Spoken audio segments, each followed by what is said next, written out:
Speed. All right, we're rolling. Hey, what's up, all you fat fucks watching? It's the Fat Podcast once again with another live, at the time of recording, episode of our show. Yeah, 2 weeks in a row. We're down a member today.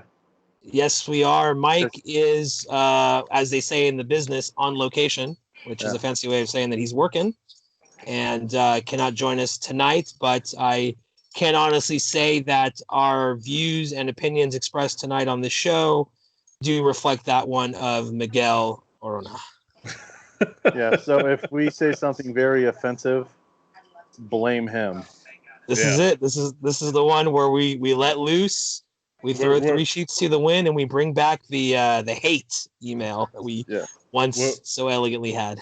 We're reading. We're reading Mike's notes for the show. He's actually feeding through my earpiece right here. Yeah. So. If only we could have a little thing like, remember the old pop-up video on VH1, Bubs, little facts? A little icon of Mike when he, the following statement is clearly from Mike. See, I always wanted to have for the podcast, like the Mortal Kombat toasty guy, but have it Mad Mike say yes or no. Wasn't his thing? Yes. Wasn't his thing? Yeah. Yeah. Yeah. That's what I meant. Yeah or no. Yeah. So. I always thought that would just add a little bit of class to the show. I think it would too. But we're slowly, getting there with, technology. We're moving up. We're doing the video now.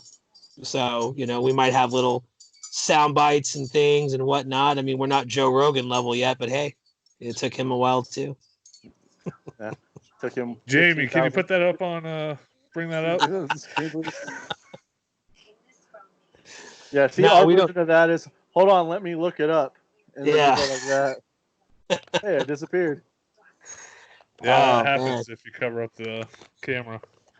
So we're the working man who's currently collecting unemployment podcasts. I wish I was collecting unemployment. And that's not a knock. That's just the current trend. But hey, we are the people's podcast. If the people don't listen. Hey man, I don't know if you've been hearing the news, but I think it's a fact now that a lot of people are dumb. So there you go. But we should have a lot of listeners. Yeah. Because this podcast is for the people, the dumb people, but they're still dumb. Yeah. Yeah. We love the poorly educated. Yeah. That's right. The fat was nearly just some smoke screen. It's really for the idiots. The idiots are taking over. Yeah. It's going to be called the Dumb Podcast next week. I should look that up and just take that. We can just run with it. I was trying to fill in the acronym. I'm not that clever. So. Dumbasses. Weren't you the guy that came up with a lot of the commercials for the early years of the podcast? Clever you are, my friend. For the old BK podcast. The funny thing is you don't have to come up with shit now because it's real. There's shit that you wouldn't even think about. Thinking like, there's no way. Come on, there's a limit to every joke. This can't possibly be a real product, but there it is.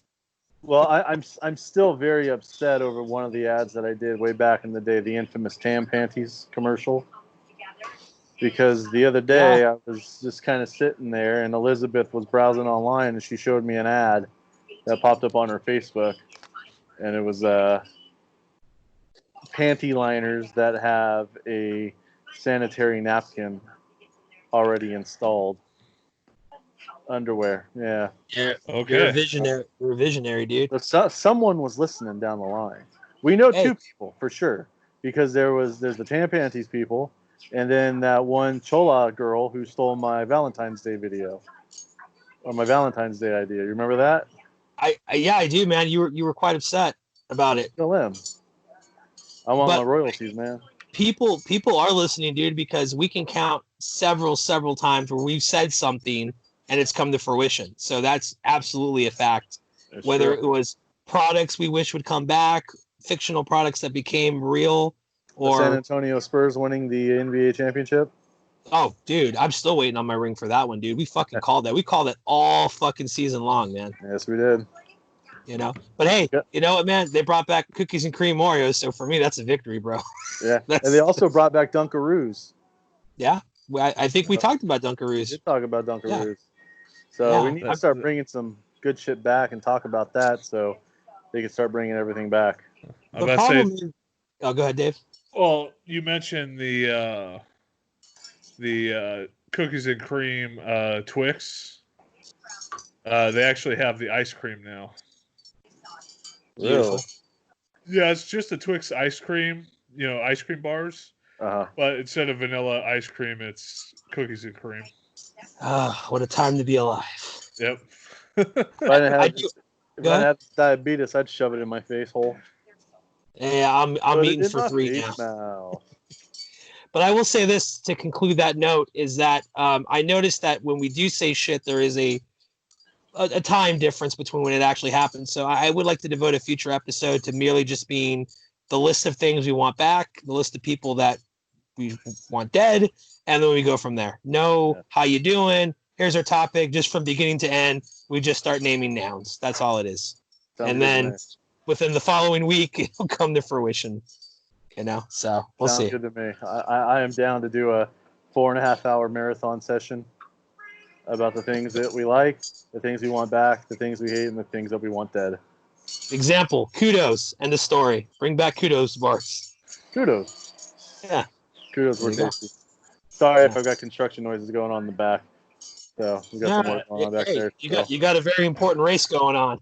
Yeah. Well, is it like a red flag right now? The cars are just kind of sitting there. Yeah, I mean, it's been red flag for about 2 weeks. So, see, I turned it off last week. Because I just brought it back. I just put it up there for a second and I turned it off, and then I guess it just automatically comes back on when you start the call again. So, I'm just too lazy to turn it off. So, no, leave it on, baby. Yeah, the top of your head keeps disappearing. So, I figured because I was wearing a red hat that it wouldn't disappear. Yeah, it's mainly just like the tippy top of it. It cuts it off at like the 12. Okay. So. What if I back it up like this? No, same. Yeah, it's all right. Yeah. I think your beard is also blending in with your background because it's taking some of your beard. Yeah. So. All right, I'm just going to turn it off. I can't deprive our viewers of this beautiful face. It's flowing like Doctor Strange or Spawn, if you will, their cape, how it flows elegantly in the wind. I don't know. I'm for it, dude. Either way, that's a fine pussy mop you got there, my friend. Mm-hmm. I'm gonna have to trim it down because I'm starting work for a local mail carrier company. So a local. Yeah, a very local mail courier. Nice. Yeah, so that starts next week. What's your schedule like? Or Monday, actually. It starts on Monday. Don't know yet. I know it's full time, but I'll know more when I actually get into it. Yeah. So 'cause my training starts on Monday, and then they'll let me know what my schedule is. I know it's 3 days during the week and 1 weekend day. So we shall see. Alrighty. Yeah. But sounds good. Yeah. So how have you guys been? I'm running out of Netflix shows to watch. Yeah. No, what it is that I've kind of this weird thing's been happening where I get invested in shows that are like either brand new and only have 1 or 2 seasons, or they've been around for a while and they haven't uploaded the last season or the newest season. So I'm kind of in this weird Netflix purgatory, but they've been very generous enough to offer me new shows in the same format. So if I could just find 20 of those shows, I'll be set. Nice. F is for Family just came out the last season. Yeah, I haven't watched it yet. Yeah. For me, the F Word is far behind because I haven't watched that since season 2. So. Yeah. I watched seasons 1 and 2 literally the day they came out, and then I watched half of season 3 and didn't watch it for like 6-7 months. Yeah. And then I finished it, and then I did notice that that season 4 was released either last week or the week before last. Yeah. We did, however, watch The Floor is Lava. I the game show. saw that. I mean, I didn't watch the episode, but I saw it on Netflix. It looked really interesting. It's pretty fun. It's like kind of like it's like if you had to do Ninja Warrior, but you have to work in teams. So, I mean, it's not as crazy or as athletic as like a Ninja Warrior is, but it's just a fun show to watch. So, there's some really, really annoying people that you actively root against. But then there's actually some... Or you wish the floor was actually lava. That'd be the end of them. Oh, yeah. Well, I'll be honest with you. Right now, I'm kind of on this weird like magic kick where I watch shows that have like either magicians or something with magic or fucking werewolves or whatever. Reading Tada magazine. A magazine by and for gay magicians. They haven't covered it yet, but rest assured, a new season is on its way. I was watching The Magicians. I talked to you about that. That's a pretty cool show. And then there's another one called The Order, which is kind of almost the same premise. It even has like one similar actor from both shows, which is interesting. But god damn it, it's entertaining. It's good. I'm enjoying it. But like that's kind of the kick I'm in right now. I'm like looking out for those magical shows or anything that has to do with like like mysteries or I don't know, that kind of shit.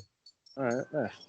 So, but yeah, other than that, so wait, it's just like shows about like scripted shows about magic? No, the reality docs, Dave. Oh. Well, no, because I was saying if you want magic, what is it? Penn and Teller have a magic show. It's pretty good. Oh no, not like abracadabra Steve Miller Band magic. I'm talking about like fictional, like this is a school that is for kids that show magical powers or have psychic abilities or I don't know. Like The Order is the most recent one, and it's really interesting because it features like a team of werewolves that stop evil magic. So when them themselves are magical, hey, right. it is what it is what it is, man. But it's I don't know, it's entertaining. I like it, and so that's what I'm watching, and then just kind of scrolling through Netflix to see what else they got. But like I was saying, other than that, doing good. Family's healthy. I don't have the J-Man with me this weekend. I'm gonna have him next weekend, but he's doing really good. Really, no news is good news on my end. Everyone that I know that I've talked to is doing really well. So we're surviving. We don't know what's going to happen. It seems like things are changing, again, back to the worse with the latest news stories and everything that's happening and blah, blah, blah, if you will. I don't really want to get too into it because we had some stuff to talk about for sure, but it's just, we're kind of continuing being cautious and doing everything we can the right way. And, hopefully things will get much better soon. So we're all hoping here. Oh, boy. Yeah, surprisingly, my week has gone started out really, really fucking shitty. On Father's Day, we were going over to Claire's sister's house, and we're gonna have potluck kind of thing with Claire's sister, Daniel, and Claire's parents and whatnot for Father's Day. We went out to the car. So Claire went out to the car because she had some food and she was putting it in the car. She opened the back door and she's like, "Oh, what's all this stuff on the back seat?" She looks up. Somebody on the new car that we just bought. Somebody broke the back passenger side window. Oh, Jesus Christ! So we're like, well. So she was freaking out. So luckily, I was like, "This sucks," but it is what it is. Just call the police or whatever. So we call the police. We wait for them to. So we think they're going to come down. We call the non-emergency line. And we need a police report number so we can submit it to the insurance to see if the insurance would cover it.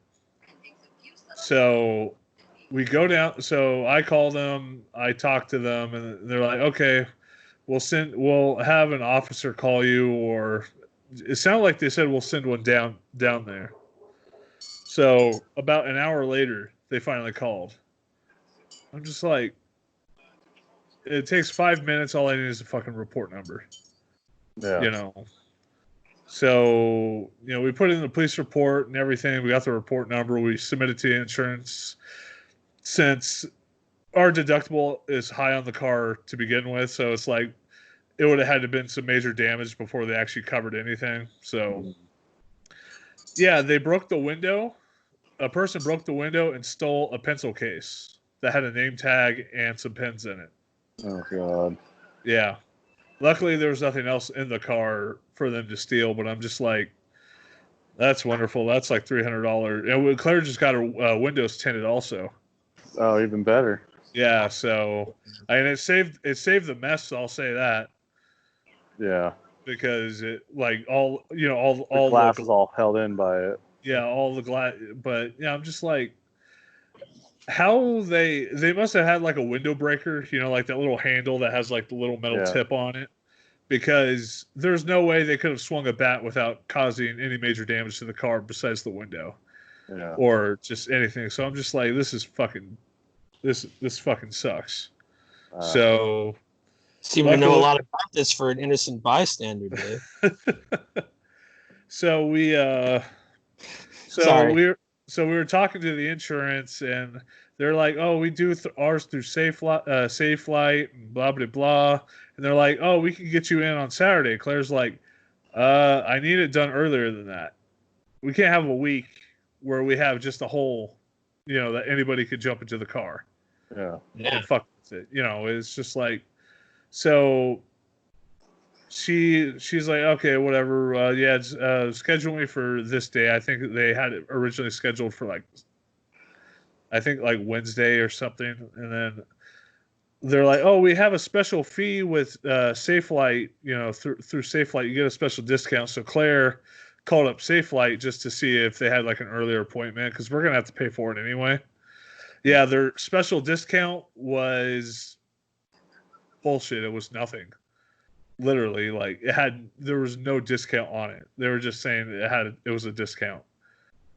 So I'm just like, and then so Claire set the appointment with SafeLight herself, and she's like, oh, it's for Tuesday, whatever.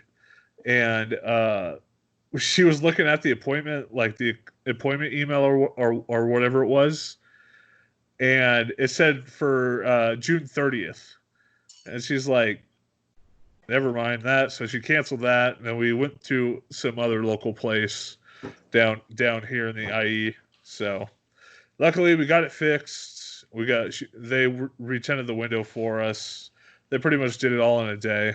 So luckily, it went smoothly. But yeah, that fucking sucked. So yeah, I'm sorry, man. Yeah, go ahead. No, go ahead.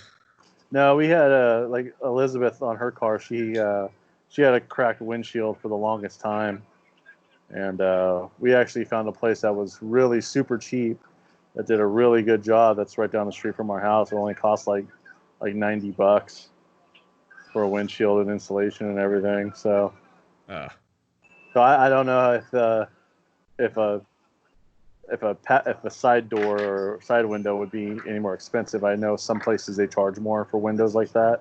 Yeah, because they have to like take stuff apart. Yeah, they have to take the door off and like a windshield a windshield is pretty simple. Like I've had my windshield replaced on the truck like 3 or 4 times.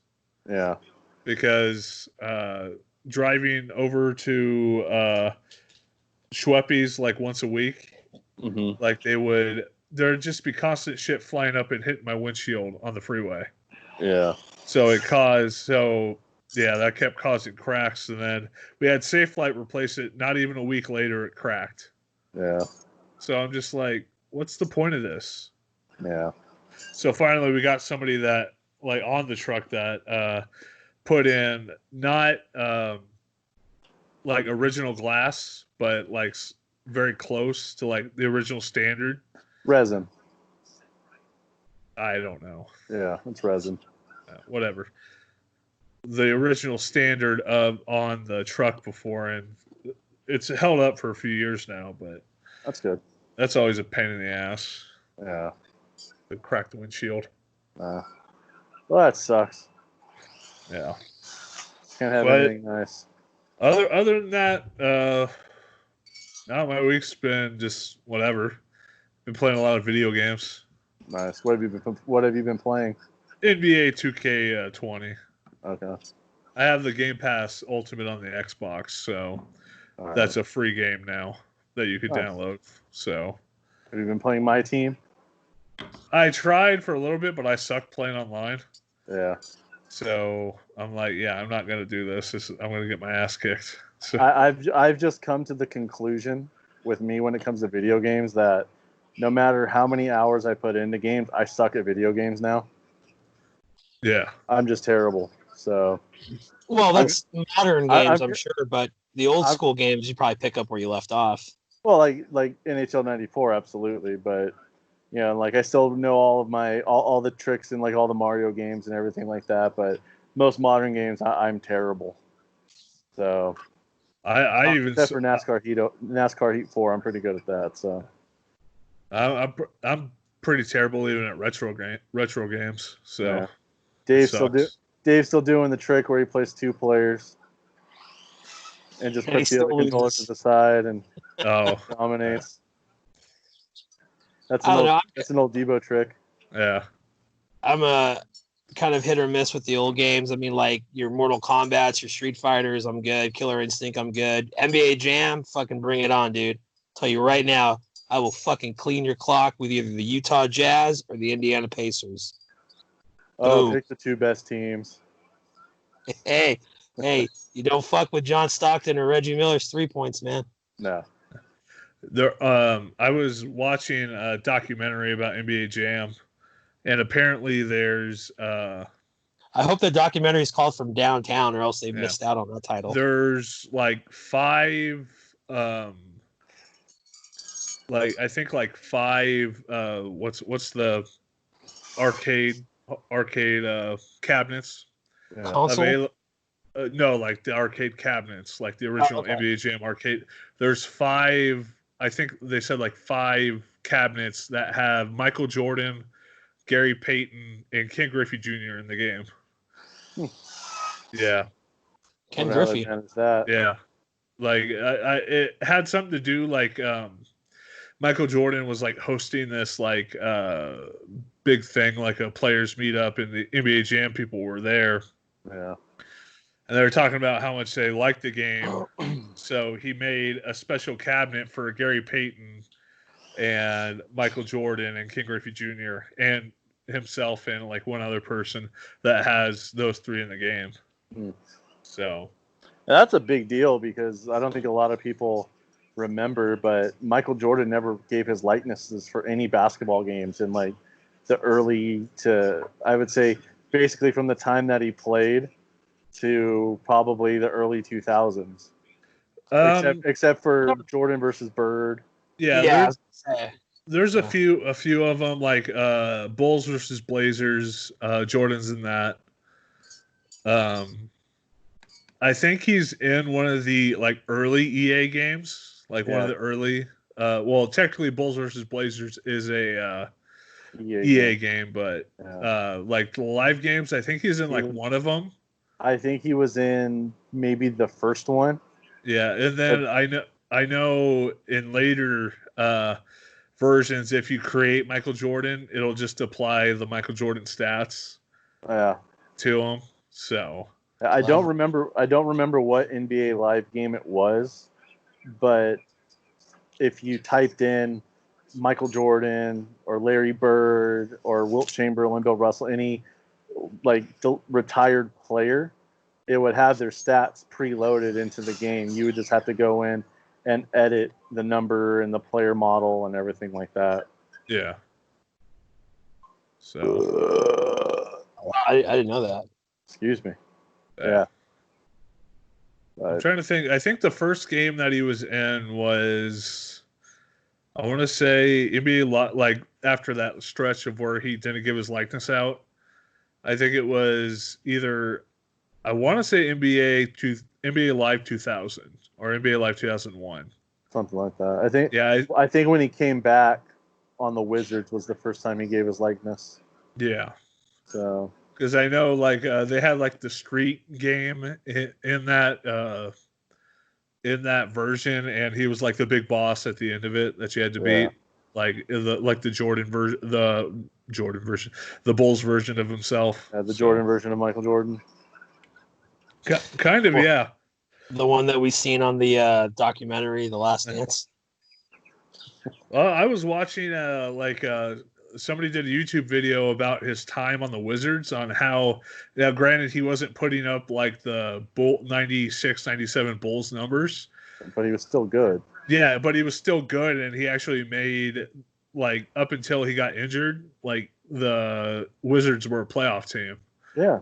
Then they just like fell apart after that. So I'm like, you know, a lot of people look back at that time and say, "Oh, that's not Michael Jordan. That's, you know, old Michael Jordan." No, Michael Jordan was still pretty goddamn good back then. Yeah, for a guy who was 38 years old and didn't play for 3-4 years, to come back on a team that was pretty shitty and still keep him in contention and still put up, you know, 20 points a game, 10 assists, and a few rebounds. Yeah. You know, that's still pretty fucking impressive. I mean, you look at a guy like Vince Carter, who just finally announced his retirement. Yeah. He's been floundering with how many teams the last couple of years? And he hasn't even been scoring 10 points a game. Oh, man. It's been a handful of teams, I know. Atlanta was the last team he was on, right? I think so. Let me look. Yeah. Jesus, that dude was passed around like a church collection plate. And weirdly, he didn't. I don't think he reached Robert Parrish's record for number of games played. I don't think. I don't think so. So, and he played for like 22 seasons or something like that.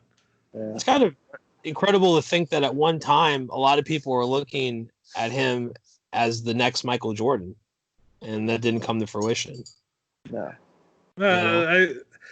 When you put that type of like hype on somebody, there's no way they're living up to it. Yeah. Go ahead. Well, I was about to say, even like with Kobe, like, you know, he didn't really come into his own until like Shaq came to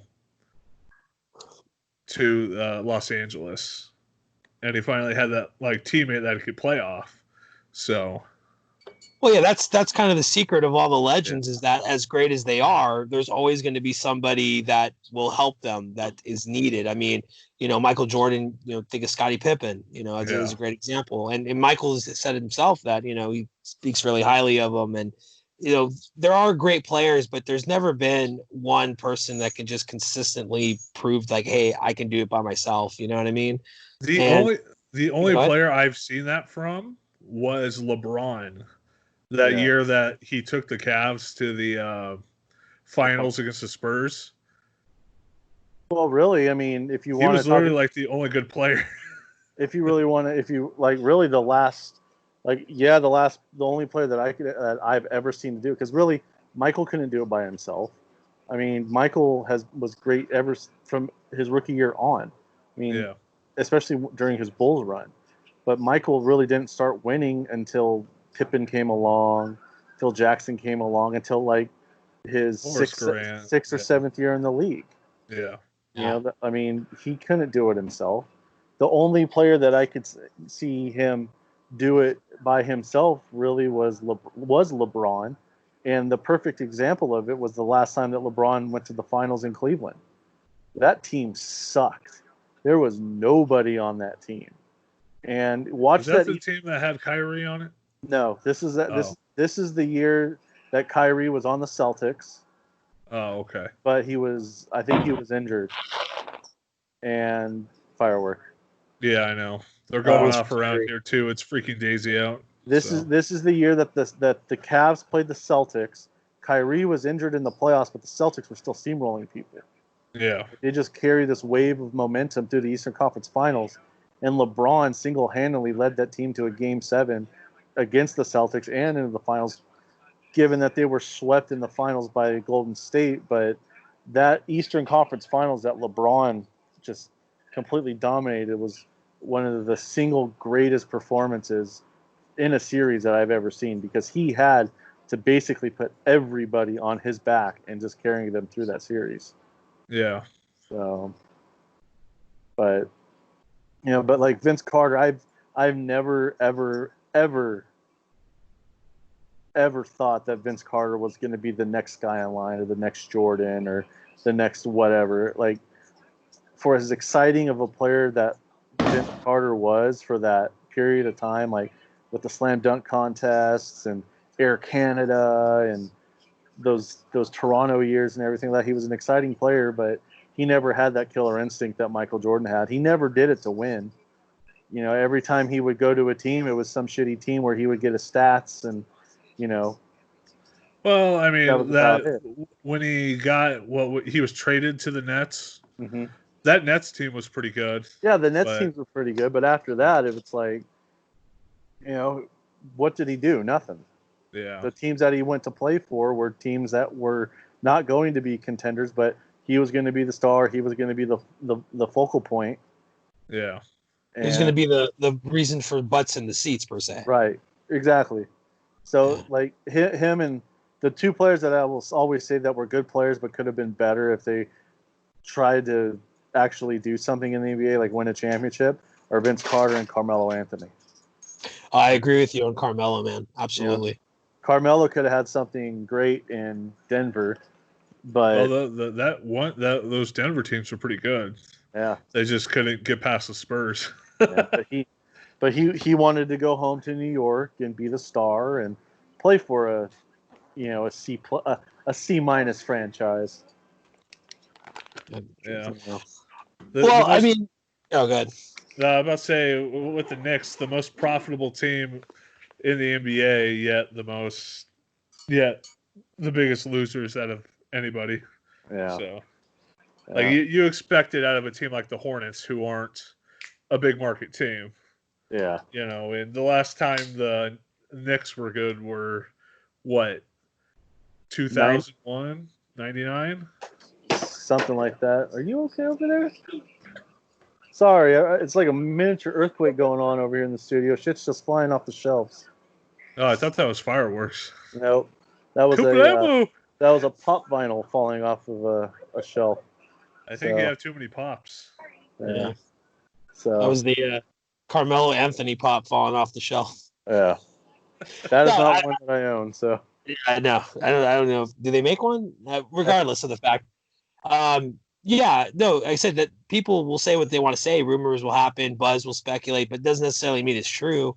I think it's one of those things where, Michael Jordan's a great example of, being, people will compare other people. I guess the next, but ultimately we all know there's never ever going to be, another person like that. You don't want to be the next so-and-so, you want to be the first so-and-so. But, a lot of people that have kind of mentioned his name with other players, have been players that have had great careers, have done good things, won championships, whatever the case may be. But, I just remember thinking people, even back then, it was just like, well, there's never going to be another Michael Jordan. Bubs, you and I were very lucky that we got to watch, him during those years. And I remember very vividly, at least the 93 on, remember very vividly, and even getting to watch Jordan play his last, games with the Wizards, it was like, it's the old Jordan. Like, no, it's Michael Jordan. You got to understand, it's just like, it's not going to be the same. It's never going to be the same. You got to stop. It's not the same.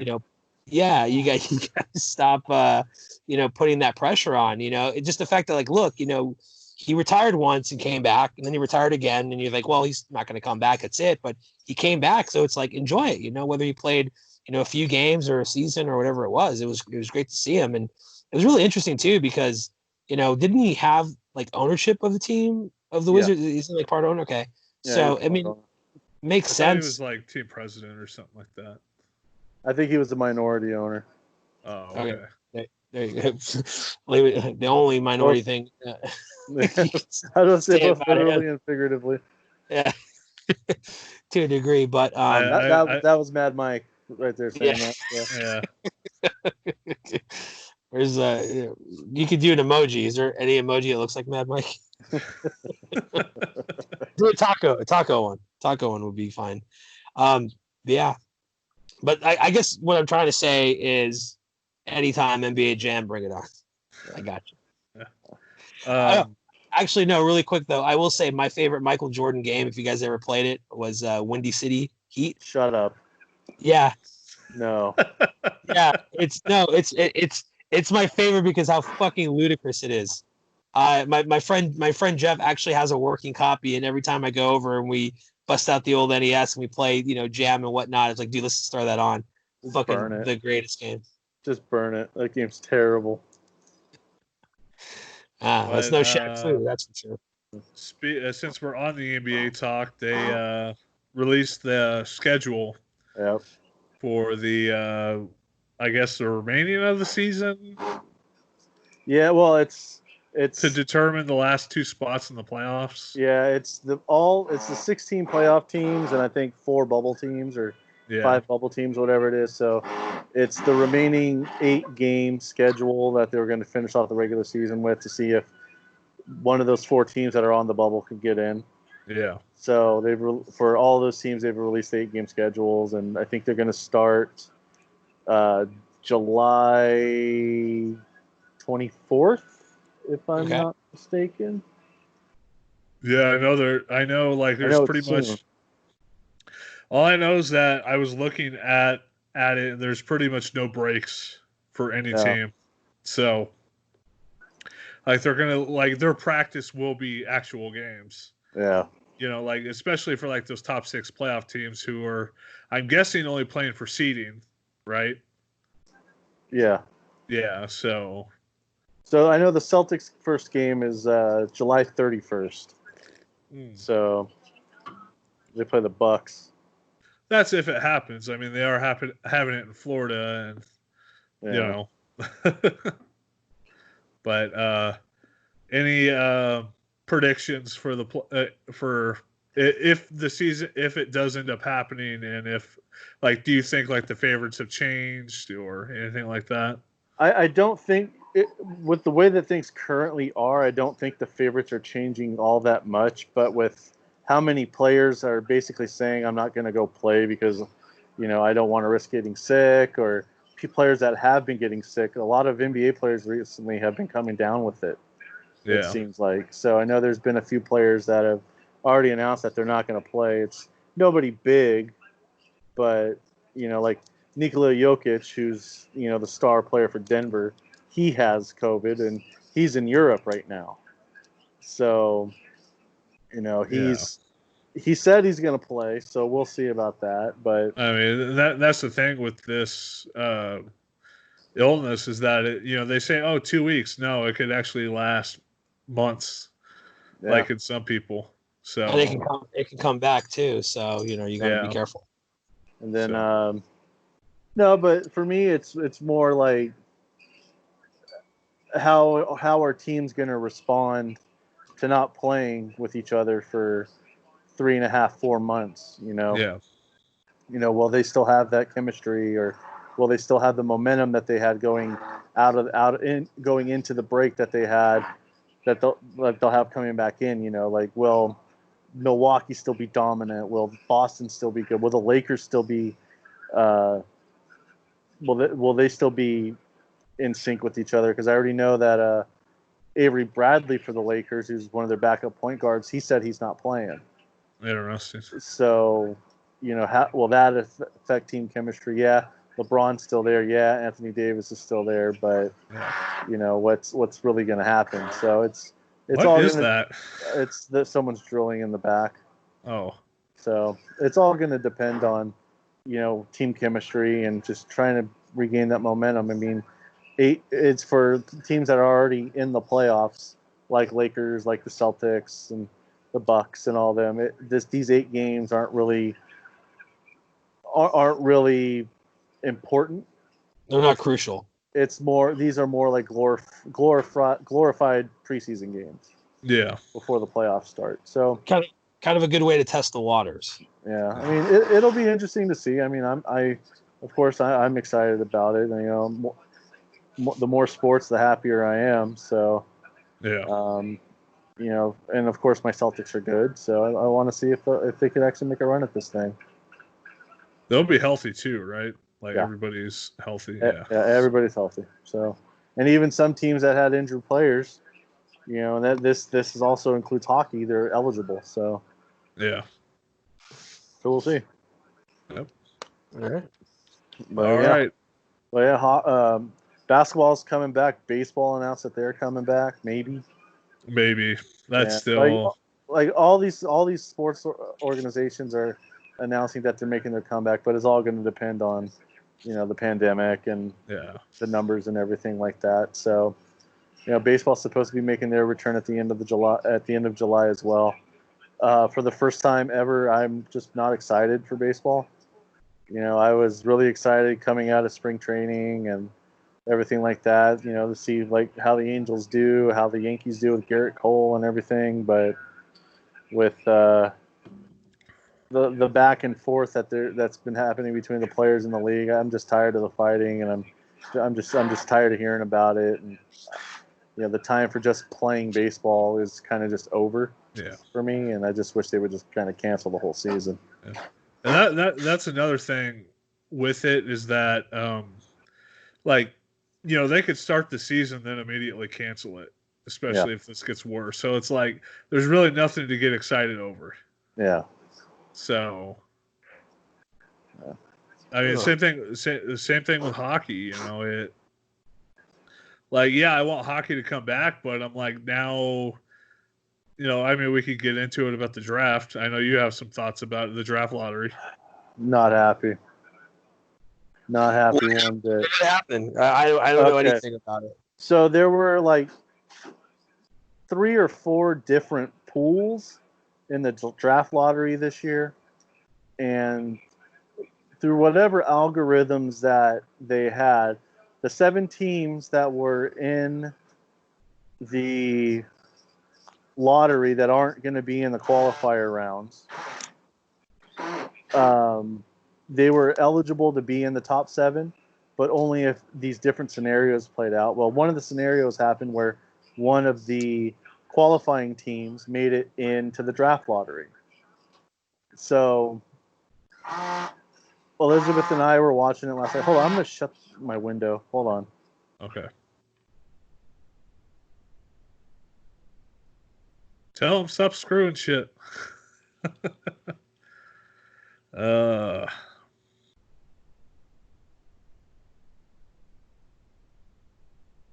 Tell them it's 8:30. Tell them to stop using drills and shit. Tell them to go to bed. Yeah. So anyway, screw in the house. Yeah. Anyway, one of the qualifier teams got into the draft lottery. So I'm sitting there and I'm watching the draft lottery, and the teams are winding down, and it gets to the top 3, and the only 3 teams left for the top 3 picks were the Ottawa Senators, the qualifier team, and the LA Kings. Yeah. So Ottawa, they had 2 picks in the lottery because of the Erik Karlsson trade that they had last season. So I think their first pick was like 6th or 5th. Yeah, something like that. Something like that. Because the Ducks got 6th. So they announced the 3rd pick goes to Ottawa. So I'm sitting there and I'm watching it, and they're like, all right, so we'll now announce the number 1 pick. And he's flipping the card. I see gray and black, and it's an NHL logo. And I'm like, shit. You've got to be fucking kidding me. You've got to be kidding me. A lot of people think that they fixed that draft. No, that's what I'm going to. So here's the thing. Yesterday during the day, I read an article on one of the hockey pages that was talking about the Montreal Canadiens and how the Montreal Canadiens were going to try to put together this big Eric Lindros type package for the number 1 pick. They were going to give away their first round pick in 2020 and 2021, their second round pick in 21, 20, and 22, their third round pick in 21, 22, and 23, and then like 5 or 6 players for the number 1 pick. So that was the big rumor swirling around yesterday. But it just so happens that if Montreal loses in the qualifiers, they're going to have the highest odds to get the lottery pick now. And who's the best player in the lottery pick is Alexis Lafreniere, who just happens to be from Montreal, and the fucking NHL will do anything that they possibly can to save their fucking jewel franchise. Yeah. So come on, you can't tell me that there's something fishy not going on here. Well, I know a lot of the Detroit fans were upset because they only won like 17 games this year or 14 games. Yeah. So, and I'm like I'm fine with the draft lottery and everything. Like, and on top of that, I hate the Red Wings, so I couldn't give a shit about how the Red Wing fans feel. Yeah. I do think it's stupid that a play-in team is going to get the number one pick. Yeah. Like, that to me is because it's like it could be Montreal, it could be Pittsburgh, it could be Toronto, for crying out loud. Yeah. And they're in the top 8 in the conference. So it's really just kind of giving these play-in teams incentives to tank the fucking first round. You know, because like Dave said, it could be Chicago, it could be Toronto, it could be Montreal, you know, Pittsburgh. Yeah. If he goes to Pittsburgh, that's going to piss me off even more. This is the third time that it would happen for them. Fucking Penguins. To be fair, though, Crosby, if they didn't get Crosby, the Ducks would have gotten Crosby. Yeah. So. And it's just like that time. The Ducks got screwed out of Crosby. So just like the Kings are going to get screwed out of Lafreniere. Yeah. So. Well, I mean, I was reading that the draft is really deep.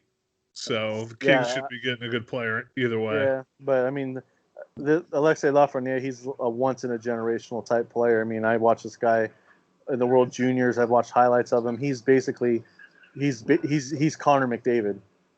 They got the same build. They got the same skill set. They're basically carbon copies of each other. So. Well, Edmonton can get the pick technically too. So. Shut the fuck up. Shut the fuck up. But yeah, so I mean, we'll see. I'm not happy, but you know, the way I'm trying to look at it as positively as I can, because the last time that the Kings got the number 2 pick in the draft, they picked some guy named Drew Doughty, and that turned out okay. So yeah, but I would still like 2 Stanley Cups. So yeah, that's not too bad. So not too shabby. And a Norris Trophy. So yeah, whatever. I think they'll be fine. Yeah, the Kings are probably not going to be good for at least another like 3 years or so. So I'll say they'll get back to respectability after next season.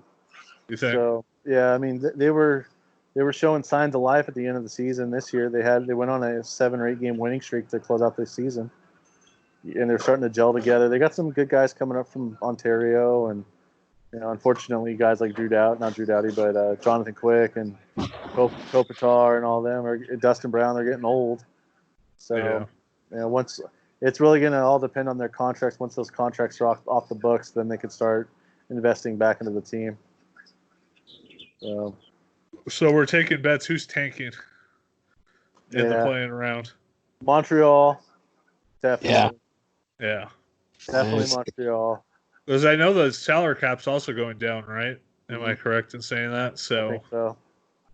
You know, I think, Montreal, like a lot of people think that, well, you know, they're in the playing round, so they won't, you know, like tank. But at the same time, it's like, why, you know, you already have granted, NHL playoffs, anybody could win. Any seed could beat any seed, but at the same time, is if you're not going to dominantly beat your playing team, it's like, what's the point of even trying to get into the playoffs if you have the chance at getting, you know, the number 1 pick? Yeah.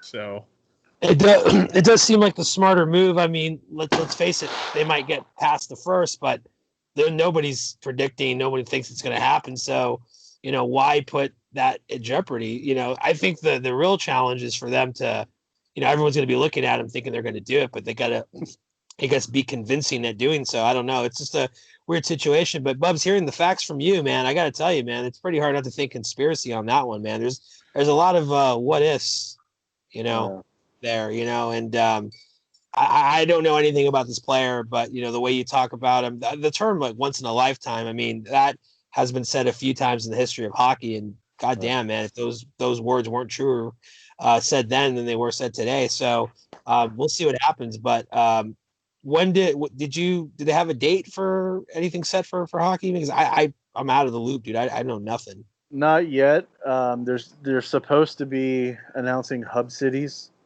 for the playoffs. Rumor going around that it's supposed to be Las Vegas is one of them. There was another going around saying that Toronto was going to be the second, but officials have completely ruled out Vancouver as the second city. So I think they're looking more towards Toronto as the second city. So we'll see. Yeah. Who knows? Not like we go to the games. So yeah.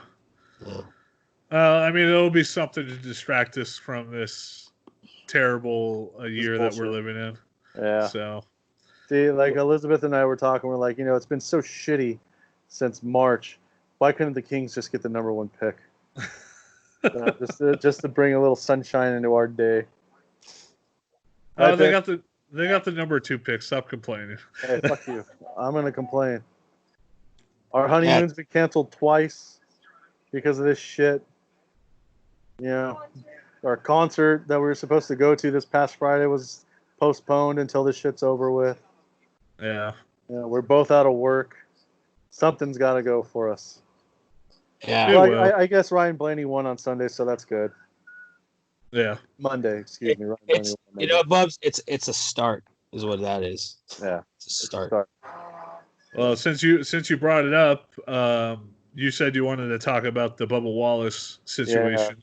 Yeah. So have you guys familiarized yourself with the situation going on right now? I know most of what was released. If you want to go ahead and get into it, yeah. So. Crispy, do you know anything about it? The last I heard was that they did the investigation. They're not filing charges. Something about like they claim that noose was there a long time already. That's the last that I heard about it. Yeah. So the story is Sunday leading up to the race at Talladega. A member of Bubba Wallace's crew discovered a noose hanging in the garage at Talladega. And this coming off of NASCAR banning the Confederate flag and everything like that, and the protests that were happening at the outside of the track and even over the track. Yeah, I read about that one. With a guy flying a plane with a giant Confederate flag saying "defund NASCAR," which is the stupidest fucking thing that you can since NASCAR is a privately owned company. You fucking ignorant hillbilly. You might as well have been D-car NASCAR. Yeah. So. A member of Bubba Wallace's crew discovered a noose hanging in the garage area. The member recorded it or reported it to Steve Phelps, who's the president of NASCAR. Steve Phelps informed the FBI that there was a noose hanging in the garage, had them come in for the investigation, and then they informed Bubba Wallace. Well, of course they made their media rounds about it, and then the investigation concluded on Tuesday, where the FBI claimed that there was a noose hanging in there, but it wasn't considered a hate crime.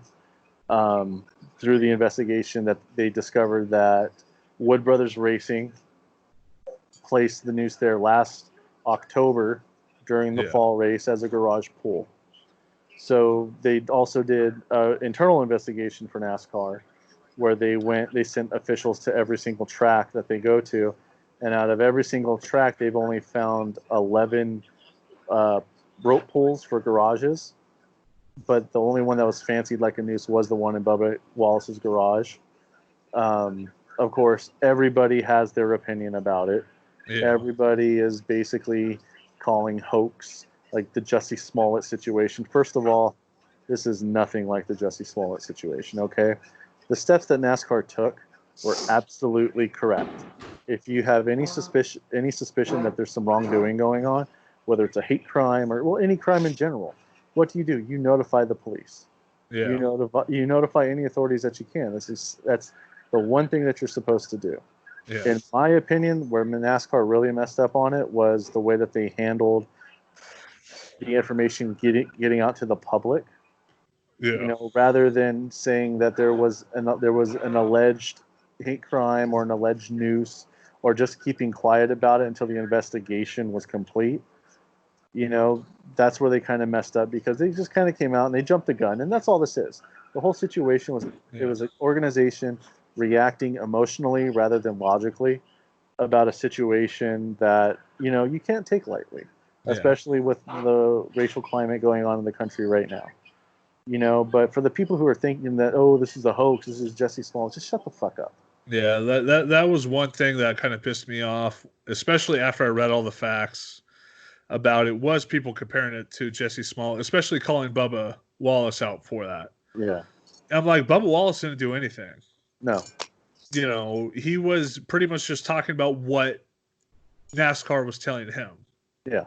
Exactly. His team didn't even mention the hate crime. NASCAR is the one who. NASCAR did. Exactly. Yeah. And I'm like, that is, it's just people wanting to make more of it than what it is. Like wanting to vilify Bubba for some strange reason. I don't know why. And his reaction. Oh, I can tell you why. Yeah. Well, yeah, we know why. His reaction, I think, was perfectly fine. Yeah. Especially with what's going on. They just banned the Confederate flag and everything. Mm-hmm. His reaction was perfectly logical in my opinion. Yeah. Well, no, like I've been getting into it on Twitter and Instagram with people about it. It's like, okay, you got to put yourself in Bubba's shoes. With everything that's been going on right now, especially in a place like Alabama, where this is like the birth of a lot of this shit. Of course you're gonna react emotionally, and you're gonna be angry. You're gonna be scared. You're gonna react in fear, and that's totally fine. There's nothing wrong with that. I mean, another thing is that with what's been going on, and then there are those. I think it's been at least 3 incidents that I know about. 2 of them happened around here, like in Southern California, about a black man being hung by a tree near like the city hall. I can't remember what city it was, but then like literally 50 miles down. I think city of Valencia was one of them. And then like 50 miles down the road, they found another black man that was hung in a tree. And I'm just like, it's too coincidental with what's going on, and people, they just automatically, like, the police, oh, it's a suicide. Well, you don't know that. Yeah. You that's your primary thing. You're not even bothering to investigate it, which is it's understandable. But Bubba Wallace's reaction to it, and his team, and NASCAR, and NASCAR has a lot they have to fight against. They have they have a history of racism in the league, and they have to fight against it, and it. I don't know. It bothers me just how people are reacting to this, like especially like the Confederate flag banning. It's like, get over it. Yeah. It's a hate symbol. Goddamn fucking loser flag, bunch of hillbilly surrender monkeys. Yeah. Well, that's why the General Lee has the 0-1. That's a win-loss record in my book. I agree. Never heard that one before. I like it. I've been saying it for years, man. But yeah, that's how I always looked at it. Like, 0 wins and 1 loss. Yeah, but go ahead, Dave. I was about to say, I just think it's funny that a lot of these people are more worried about Confederate statues getting pulled down than like investigations into actual hate crimes and whatnot. Yeah, well, what cracks me up about a lot of the people that are talking about it or calling it a hoax and everything like that, these are the type of people that respect law and order and respect law enforcement and things like that. But they don't understand. We have a thing in this country called due process. Where there has to be an investigation to take place, And if there is, let it happen. But they don't realize how much they're jumping the gun, you know, and it just pisses me off, you know. And I still stand by Bubba, and I always will. I like Bubba. Yeah. When Dale Jr. retired, my two drivers I've been following are Ryan Blaney and Bubba Wallace. You know, and Bubba seems like a really genuinely good guy, and you know what he's doing is it's good. It's good for the sport. It's good for the long-term health of the sport because, like Dave was saying, NASCAR is definitely an organization that needs a facelift. Yeah. You know, and it needs to really get with the times. Like they've been pretty good about it, you know, especially starting off with women with like Danica Patrick and everything like that too. But you know, this is something new. This is something that's kind of unprecedented for NASCAR, and it should have happened a lot longer ago. But you know, now's the time to really kind of jump on it, and Yeah. you know, obviously it's going to appeal to a lot more people, and you know, it's good for the sport, and you know, it's good that NASCAR has a face like Bubba Wallace, and you know, a lot of their drivers that are speaking out against this and sticking up with Bubba and sticking up for Bubba and everything like that. So, you know, it's a good thing, you know, but you know, people just need to shut the fuck up about it. He did nothing wrong. You know, Yeah. if you saw the picture that they released on Wednesday, it was obviously a noose. Yeah, it was We all saw it. From what I read, it was a non-functioning noose, but it looked like a noose. Yeah. You know. Yeah. So, And that was another thing. People were like, "Oh, it wasn't a noose. It was just tied in a certain way." No, it looked like a noose. yeah. Another one I heard was, "Oh, they discovered that it was first tied in October." I'm like, "Oh, what holiday coincides in October?" Yeah. I'm just like, that's reaching beyond belief. Yeah. I mean, you know, who knows why it was tied? It could have just been a joke. It could have just been, you know, it has a handle, so it's just easier to pull down the garage that way. Yeah. You know, it doesn't really matter. Like, I just think it's weird that you have people. Bless you. I think it's weird that you kind of have people claiming it's not a noose when it's obviously a noose. Yeah. You know. Yeah. Well, you know, like one of the things that I saw that one person on Twitter said, you know, yeah, I might be. I'd rather be just a little bit embarrassed by jumping the gun than be a racist. So. Yeah. Yeah. So that's true. kind of how I'm going, but you know, you know, this too it'll go by. I mean, you know, idiots who are saying that they're done with NASCAR and everything like that, but yet are still retweeting NASCAR posts and stuff. Yeah. You know, they're always gonna look at Bubba Wallace a certain way, but you know what? There's more people for Bubba than there is against, and those people that are against can go fuck themselves. Yeah. There you go. And he had a good That's race. what's up. He had a good race on Monday too. Yeah. You know, he was up front. He was in the top 5 with like 10 laps left, and unfortunately, due to pit strategy, he was starting to run out of gas, and he had to pit with 3 laps left, and he had to. Oh, He that just had to get sucks. gas. Yeah, but he finished 14th. But but the end of the Talladega race on Sunday was Stop it! Every time I say Talladega, she sings the Eric Church song. So. I do the same thing. Oh, Jabe says he does the same thing. So the idea for the list next week, it came from that. So okay. So we can thank Elizabeth. Spoiler alert, that song is on my list. Yeah, mine too. So, but, you know what? I got to say, it's not on mine. Surprise. Calm down. Oh, really? But, yeah. She slapped her arm to go like that to me. She's like, ow, that hurts. Ha! Got to be committed. But, anyway, but last Monday's race was awesome. Again, Ryan, like I said earlier, Ryan Blaney won the race. He won by 7/1,000ths of a second. Wow. Just Photo like finish. Yeah, well, back in October last year, he also won the Talladega race. Yeah, she was showing me her red mark. Last year, he also won. Last October, he won the fall race, also by 7/1,000ths of a second. So now his nickname is 007.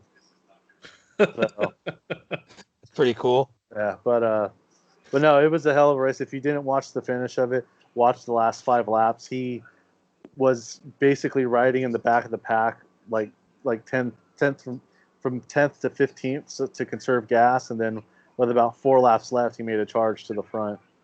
Yeah. So, but everybody was wrecking coming down the front stretch, and Eric Almirola, the guy who finished third, he actually wrecked and slid in backwards to finish in third place. Oh, wonderful. Yeah, so if you guys haven't watched the conclusion of that race, check it out. But it was fun. So, all right. Any other news before we get into like the big topic? No. Baconator Pringles are gross. I agree. Those are disgusting. That's big news. I still ate the whole thing, but and going back to cookies and cream, they're releasing a cookies and cream Rice Krispie cereal. So, have to give that a shot. So just Cocoa Rice Krispies and regular Rice Krispies mixed together. I have no idea. Probably. Okay. We talked about it last week. We just touched on it. We didn't want to get into too many details because, not all the information was released at the time, or not that much information was known at the time. But over the past couple weeks, the speaking out movement on Twitter and the wrestling community has really been like the talk of wrestling, of the industry. For anybody that's unfamiliar about it, I don't know if it was a planned thing that these women decided to do, or if it was just one person decided to do it and then they all just, decided to speak out. But pretty much a bunch of wrestlers, promoters, I think fans also were outed for being abusive, sexual predators, just being douchebags. Yeah. And it's in some instances very criminally,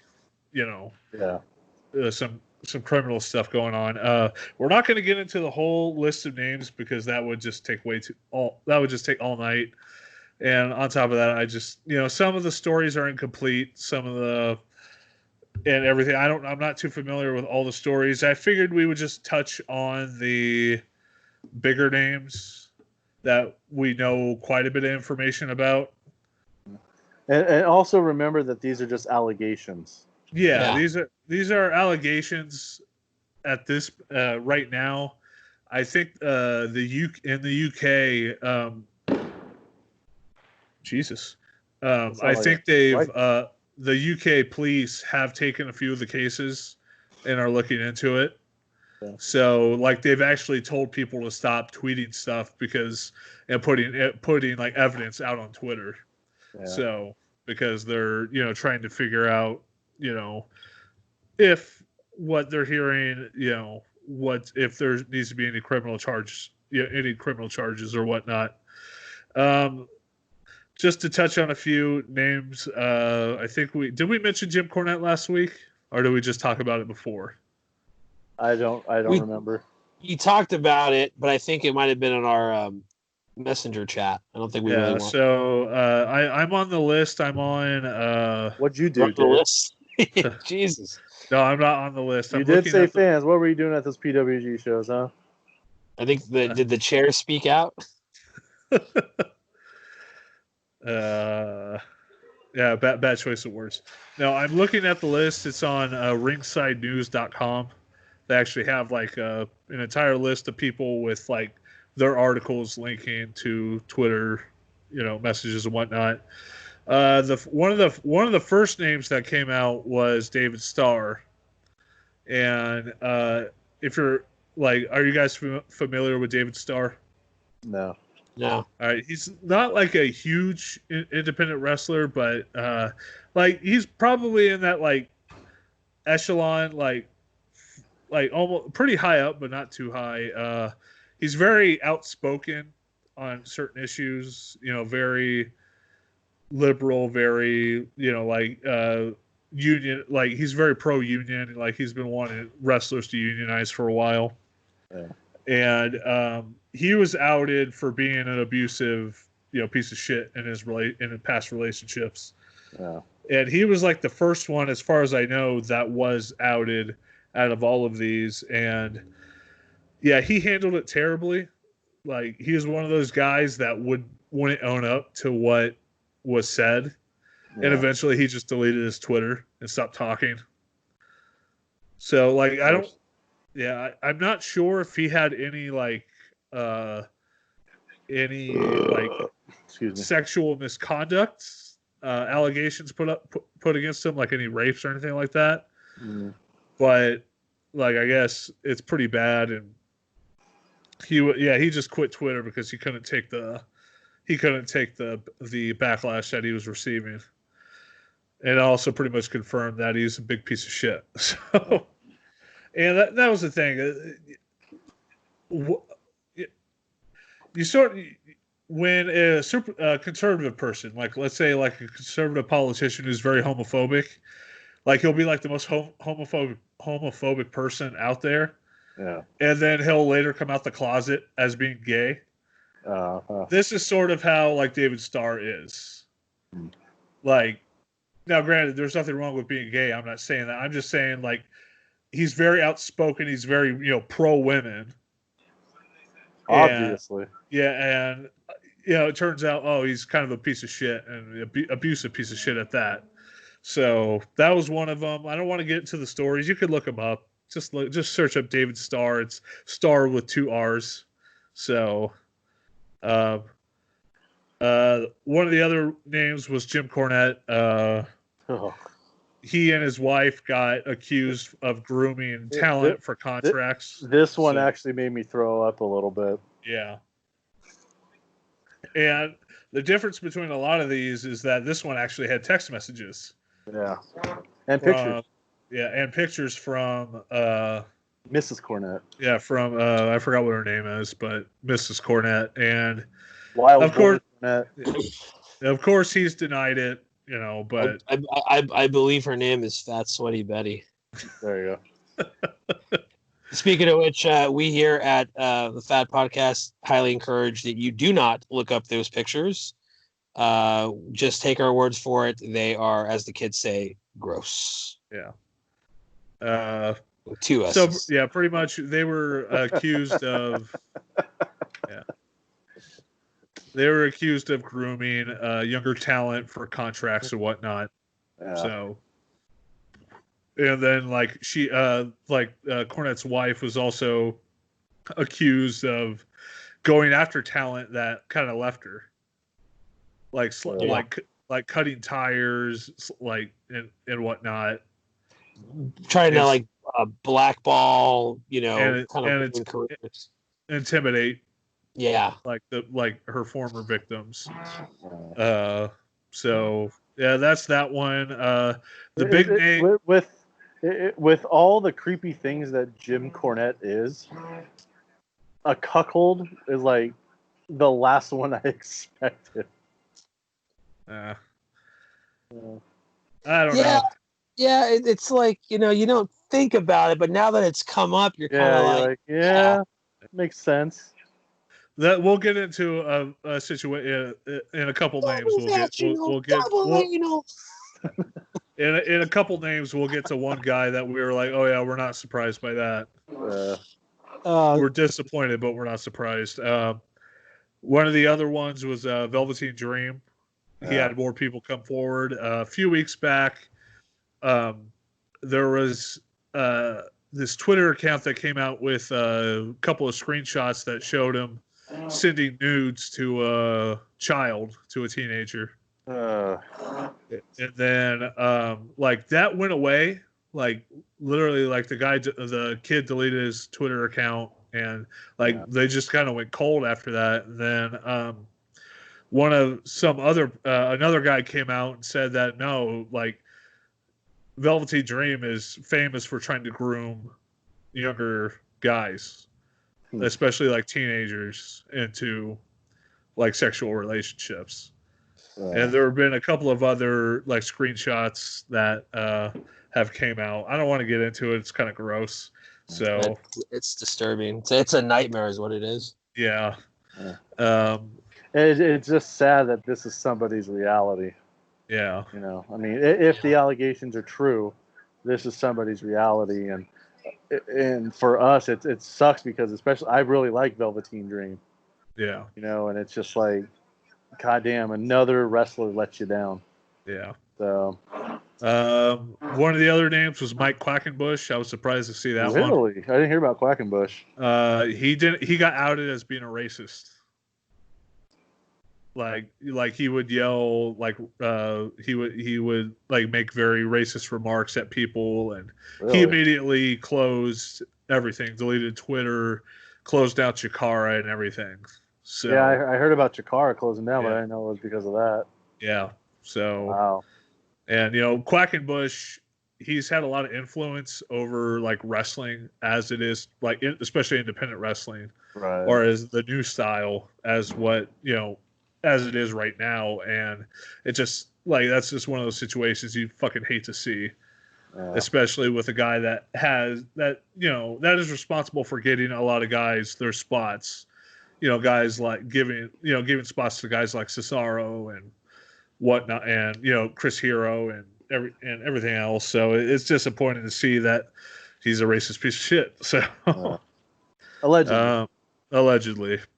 Another one that had a bunch of information come out was Matt Riddle. Yeah. And pretty much what happened was, according to the allegation, the woman, his victim, said that they were in a car. Alleged victim. We know it's alleged. I'm just gonna correct you the whole time. Yeah, alleged. The alleged victim said that they were in a car full, with I think 5 other people. They were all sleeping, and Matt Riddle apparently asked if she wanted to sit on his cock. Yeah. And she was like, no. And then he then grabbed her by the throat and tried to force her to suck his dick. So, yeah, pretty gross. Yeah. But I also read that the alleged victim has been Riddle has an ongoing investigation going on with this woman. Yeah. So he's claiming that she's been stalking him and his wife or whatever, something like that. Yeah, that he had to change his phone number 2 or 3 times. Yeah. Then I think one of her friends, who was also apparently had a relationship with Matt Riddle, came out and said no, he's done this. So, but then one tweet that got deleted the day of the allegations were put out against Matt Riddle was one of Matt Riddle's friends, who I'm guessing is pretty popular among the wrestling industry. He's followed by a lot of people like the Young Bucks and NoDQ.com and whatnot, and Matt Riddle. And apparently he came out and said that he's familiar with the relationship, and he was the driver, and that didn't happen. So again, it looks like this story is not even close to being over yet. Yeah. Weirdly, WWE, they're still continuing this push, despite the fact that they've fired other guys for just allegations. A lot less. Yeah. Yeah. I know they've released, Jack Gallagher, they released him, and apparently he raped somebody at a toilet. So yeah, that was wonderful. And they just immediately were like, no, he's out of here. Well, you could even go back further with a guy with Enzo Amore. Yeah. And that's what sucks about this situation, is that somebody like Enzo, yeah, he wasn't a real one or whatever he's called now. Yeah, he wasn't well liked, but at the same time, the rape allegations came out as false. Yeah. So he kind of and people are still calling him a rapist, and I'm like, no, he's not a rapist. It was already proven that he's not. So,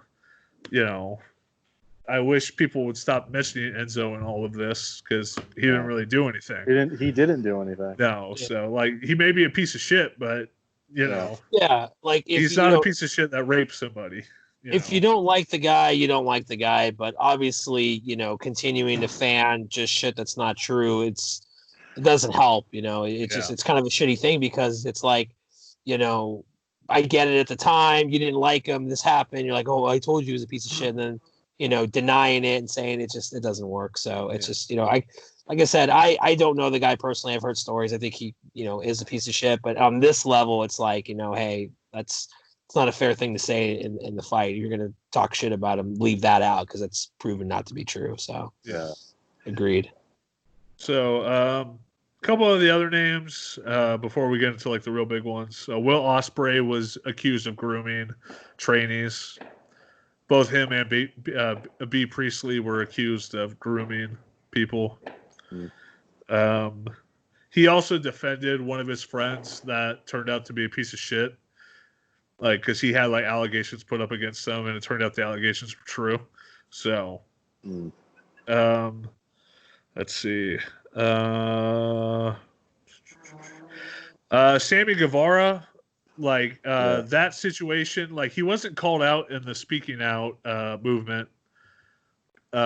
As far as I know, unless some other things have changed, unless some other news have come out. Pretty much a few years ago, he was on a podcast that's ran by this like shitlord guy that just says a bunch of, offensive stuff. That's his podcast. And Sammy Guevara, this was like, I think 4 years ago. Yeah. He came out and he was on the podcast and he said that he wanted to rape Sasha Banks, just being stupid. Yeah. And AEW came out and they just immediately suspended him without pay. They're going to donate his pay to to a charity, like a woman's shelter or something. Yeah. Now, that was one of those things. It's like, it's a shitty thing to do, but like I think a lot of people have been coming out to Sammy's defense too, saying that it was a shitty joke and it should have been said, but I think a lot of people are going in on him way too hard. Yeah. Which you go ahead. No, go ahead. Well, and him and Sasha had a dialogue about it. Yeah, like apparently Sasha called him, I think. Yeah. And he explains the situation, and obviously you can read about that stuff. We're not going to get too much into it, but I think they went about. People have been criticizing AEW for going at him way too hard. I think it was the appropriate thing that they did. Yeah. And taking sensitivity training, suspending him without pay. I think that's just, punishment for what happened, especially for something that happened 4 years ago, where he didn't even hurt anybody. Yeah. Well, I think it's the sort of thing any job would really do. Obviously, these are this happened. You want to kind of investigate to a degree. You want to know, hear from all parties involved, and then whatever happens is going to happen. But obviously that was the best call that they needed to make. They have to remove them. The sensitivity training is kind of a new one that's really interesting. You never hear that from like WWE. It's just like, oh well, we've come to the terms of release or whatever. It's like, okay, well, that doesn't really help the problem. Yeah, you keep him off TV, but obviously you're showing that you don't give a shit about this guy. If it did in fact happen, you want to prevent it from happening further. You want to help, this person. Obviously they fucked up, did something really terrible. You want to help them, get better. And for AEW, I think it's a great call. When I heard that, I was like, wow, I never heard of anything similar to that. Where it's like, look, this is what we're gonna do, and I think it's a great call on them. So kudos to them. Absolutely. Yeah. So I guess we get into the two big ones. I'm looking down the list to see if there's any notable names that I know enough about the situation. Well, I just recently heard myself Darby Allin. I think someone was calling out Darby Allin. I don't know too much about it. Now, it was like within the first couple of days, Darby Allin was called out for something, but then the guy deleted the tweet. Yeah. Because he was speaking for one of the victims. Now, I don't know if there's anything else that's came out about it. I think it was emotional abuse. I think that was the accusation put against him. I'm not too sure though. I'll have to read into that one. I saw it a couple of days ago, so that might be the one that you're talking about. Yeah. Okay. Another one was Jimmy Havoc. He got outed for being for emotional abuse and like to the point where like I think he was like threatening to kill himself. That type of abuse.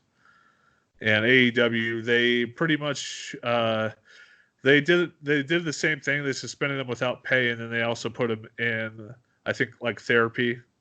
Yeah. And that one didn't shock me too much because, like, not too long ago, Jimmy Havoc and Excalibur got into a bar brawl, and I guess Jimmy Havoc is just kind of known as kind of a piece of shit. So, you know, as far as like, you know, he outside the ring, he could be kind of a piece of shit. So. And then I guess we get into the two names I wanted to talk about. The first is Marty Scurll. Yeah. That one really disappointed me. Like when I first heard it, because like for a few days, like his name was on a bunch of lists, but there was no like allegations out there against him. And then recently, one of the women who put out some of the other allegations against a few other people, like a promoter. She was like 15, and like she was dating a promoter that was like 30 years old, or something like that. So like it was all within that thing. Like pretty much what happened was Marty tried to have sex with a 16-year-old girl that was drunk. You know, and that's. And you know, a lot of people defending Marty on this are, well, it's legal in Britain, you know, or in the UK. And I'm like, it doesn't really matter. 16, you know, I don't care if that's the legal age of consent. That's fucking creepy as hell. The guy was 25 years old at the time, you know, and taking advantage of a drunk 16-year-old. You know? And again, I want to be very careful with how I say this, but again, you're only addressing the, you know, part of it, because it's like, you know, that's in the event that, you know, non-drunk, consensual, you know, not a problem kind of thing, or whatever, you know, for lack of better words. But, you know, the fact that, you know, drunk and rape are come into the equation too. It's like, I mean, really disturbing. How do you defend that? It's like you're focusing on something that's just like, that's not even the point, you know. If the allegation was like, hey, he had a relationship with an underage girl, then you can probably get into the aspects of that. It's more of a debate whether, you know, because they're a different country, they have different policies. You're looking at it through American eyes, so it's weird, but it's so much more worse than that being the point of the argument. And I mean, I'm with you, Dave. It's just really disturbing. And I know you're going to get to it. I'll just kind of segue into it, but his responses to it, just, man, my God.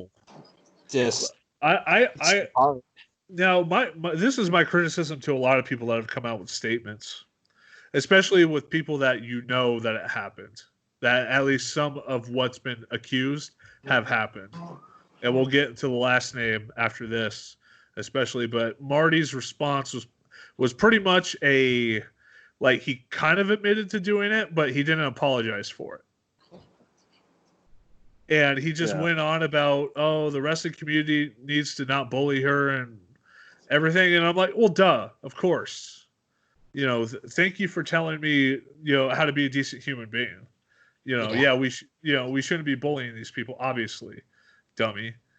Yeah, and then the next day he came out with another one where he did apologize somewhat. And it's just like, I'm like, how hard is it for these guys just to put out a simple statement? You don't have to tell a story. You don't need 3 paragraphs. You know, if it happened, say, hey, it happened. I apologize. There's nothing I can do to fix this, to take away the trauma that I inflicted on this person.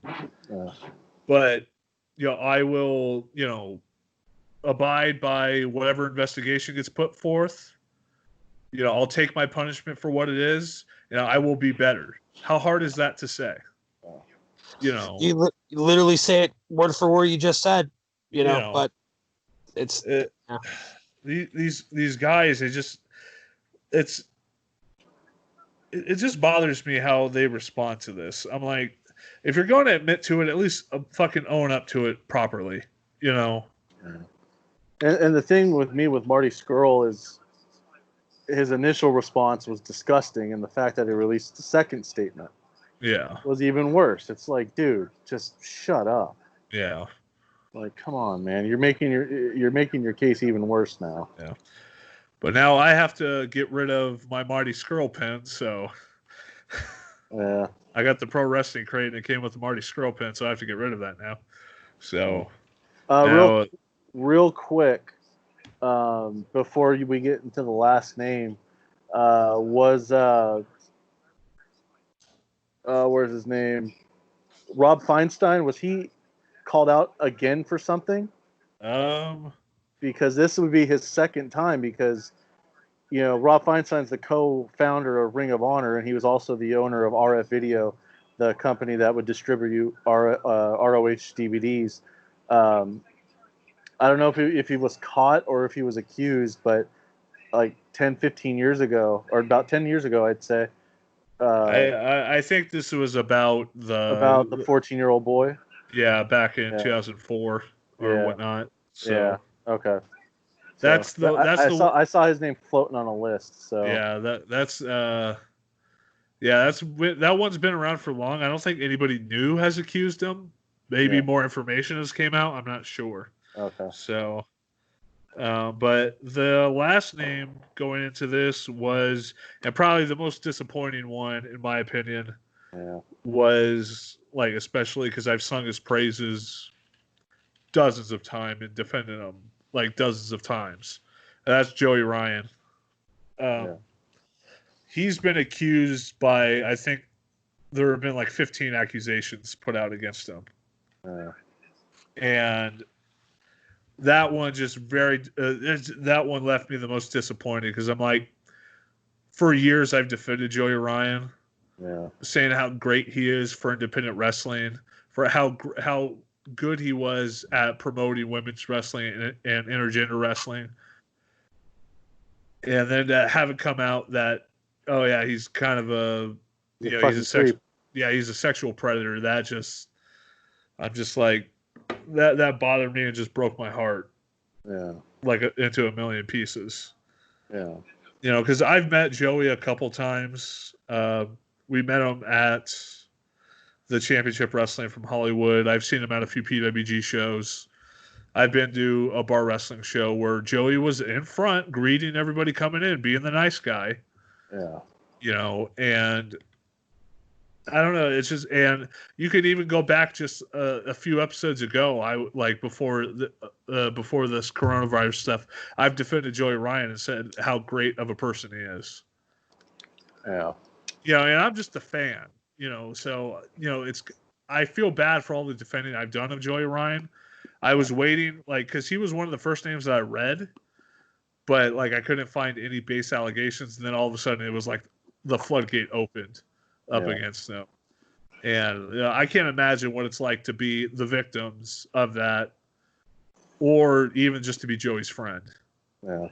Guys like the Young Bucks and Candice and Johnny, especially. Yeah, especially Candice, because Candice, for the long time she was like, Joey's, she was Joey's tag partner, is pretty much his best friend. They did a lot together, and luckily she said that nothing ever happened between them, so I'm glad to hear that. But she was disappointed. She didn't even want to say his name in the statement. I can't imagine what that's like. And to put, you can't. And a lot of people were criticizing the silence from his friends and everything, and I'm just like, okay, what if your parent or your friend or your brother or sister or whoever was called out as being a sexual predator? The first thing you would do is probably think, oh, it's probably just hearsay. It probably doesn't mean anything. Joey's just kind of a weird guy. This person's just kind of a weird guy or whatever. So I'm like criticizing his friends and everything for not saying anything and not coming out against them and just calling them out. I think that's especially if they didn't know anything. That's another thing. Like I don't think the Young Bucks or anybody have put any official statements out about Joey, but I guess Meltzer, who's really close with all those guys, has come out and said that they had no clue that Joey was doing what he was doing. Yeah, I mean, the only action that they made was they pulled the episodes of Being the Elite, the recent ones that he was starring in. Yeah. So I know they just re-uploaded one of them, and they edited out, I think both, because I think both Joey Ryan and Marty Scurll were in the episode.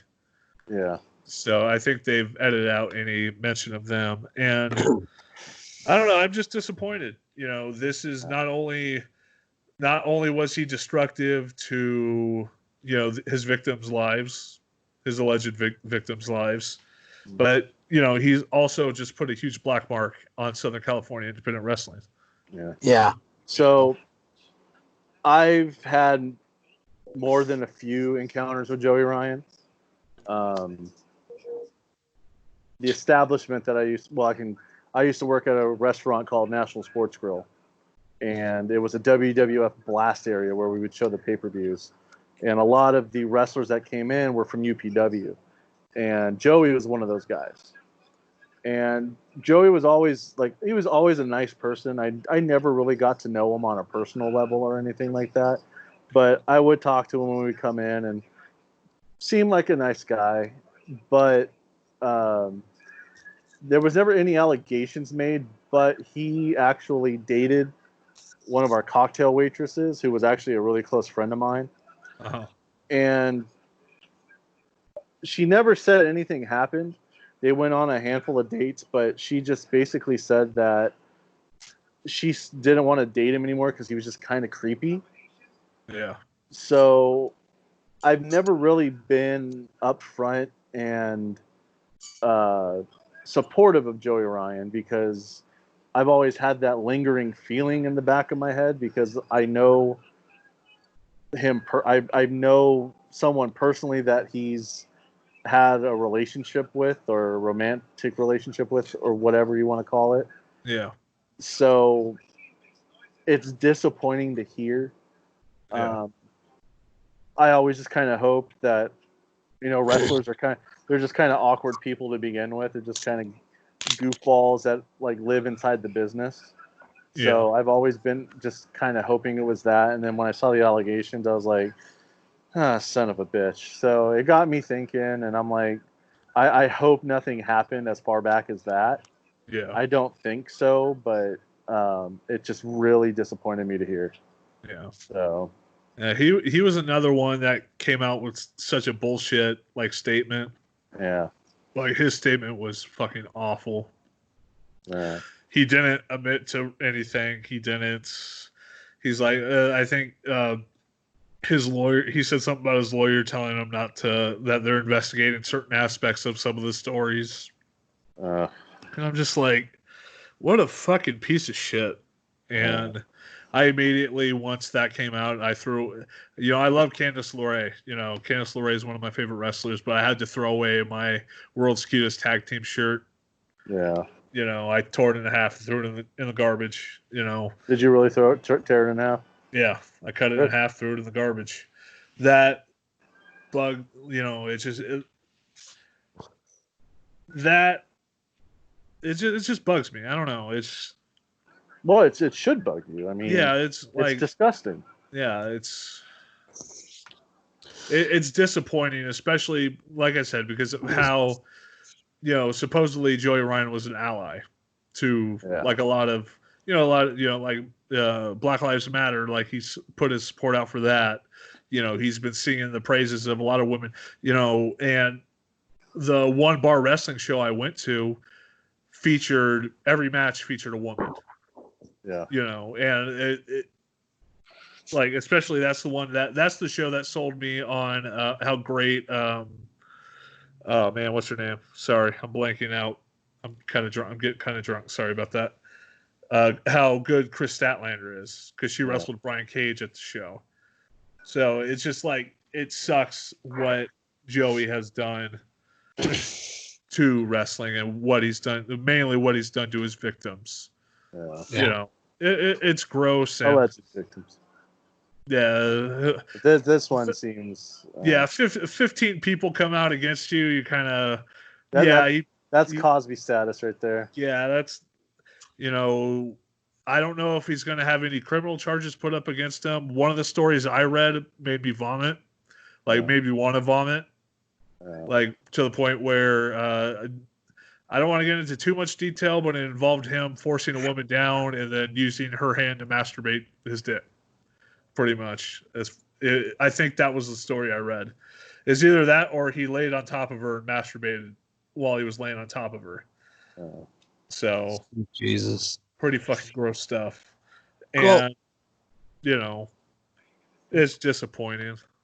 Dave, I certainly understand the way you feel. I think there's an old saying, you should never meet your heroes. Not that you're saying that Joey was your hero or anything, but it's the idea of meeting someone that you know of and are a fan of, and because, you know, they might end up not being this person because, yeah, I mean, you know, they might have their quirks, they might have their problems, you know, this or that. Hell, they might even be an asshole. But when they're a kind of person that does such horrible, you know, things like this, you know, it just really devastates you because it's like, even though you don't know them, you kind of have this, like, you know, I know him, you know, he's a good guy. Yeah, he's got this, you know, sleazy reputation, this and that. It's a gimmick, is, you know, but, you know, she's okay, you know, and then when he's not, it just, you know, breaks your heart because it's just, you're being lied to, you know, like, I'm sure you guys, I mean, I know I'm sorry, go ahead.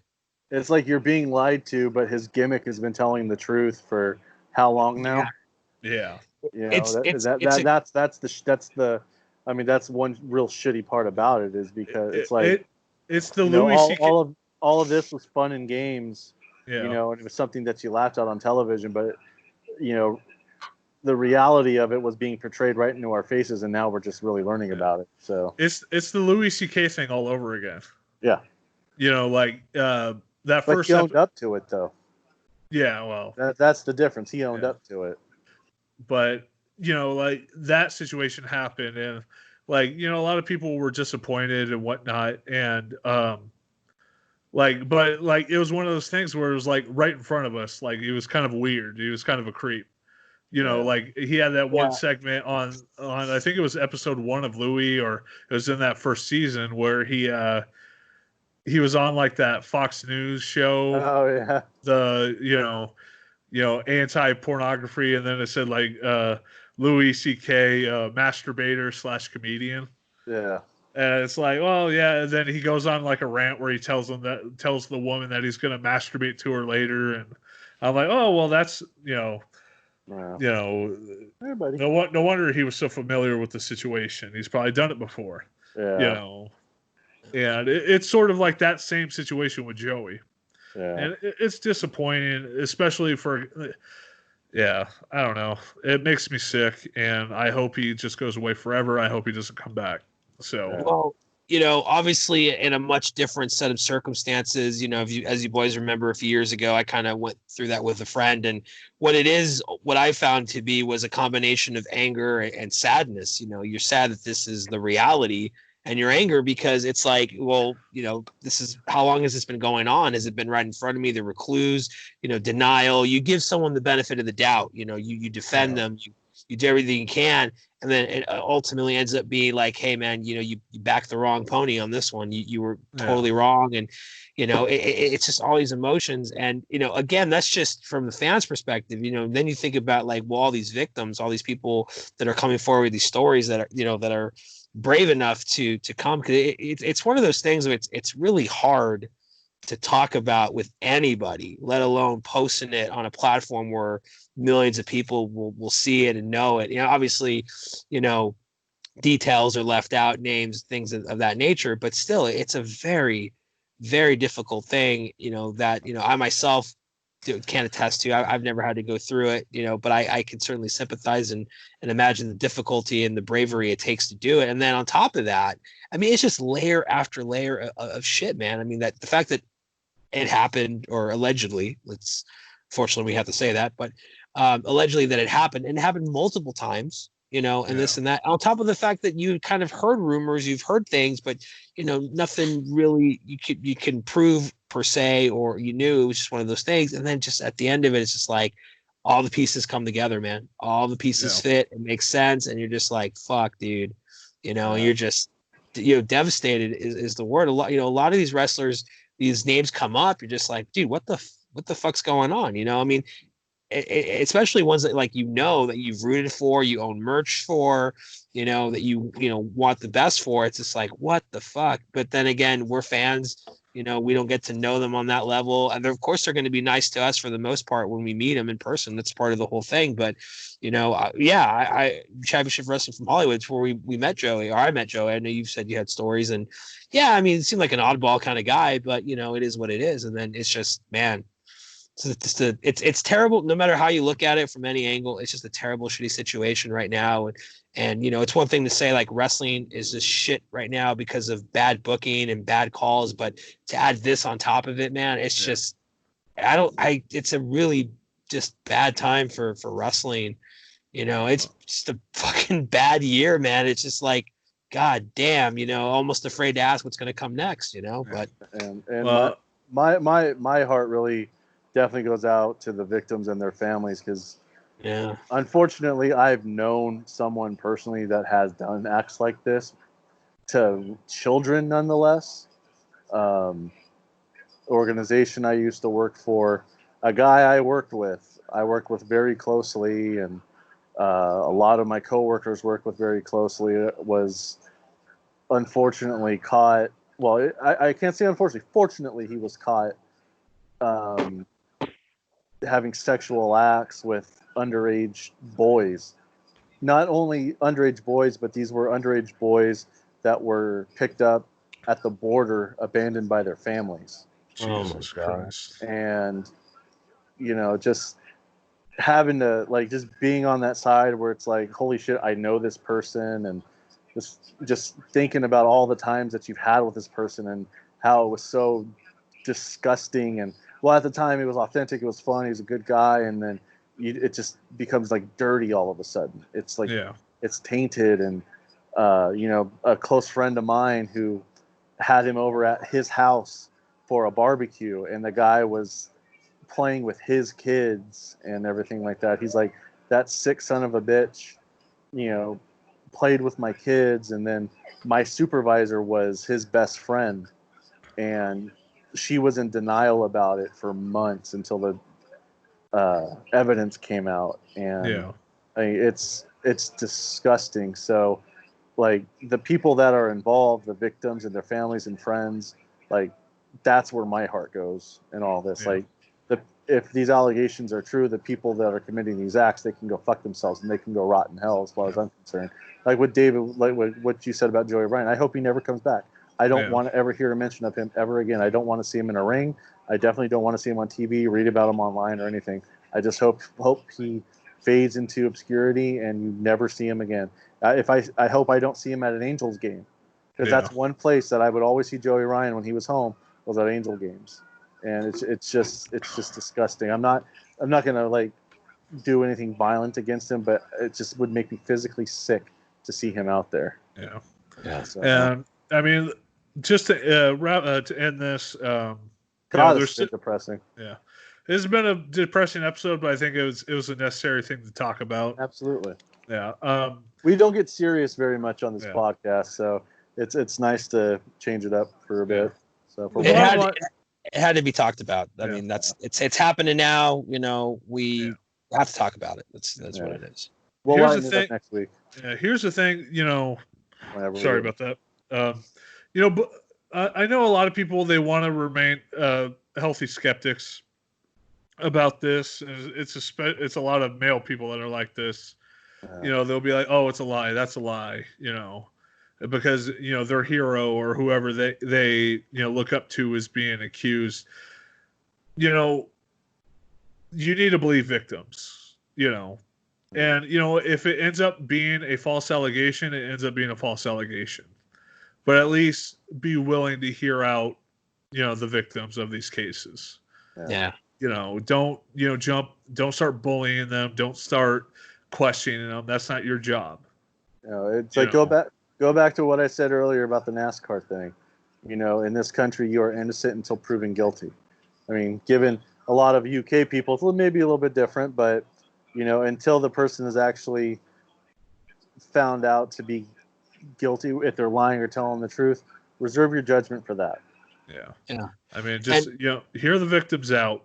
That's that's the least they're asking for. They're not asking you to carry flags for them. They're just asking you to hear their story out and just let it develop. Whatever investigation they're doing. If there's going to be criminal charges, if they're going to be pursuing any criminal charges or whatnot, just believe victims.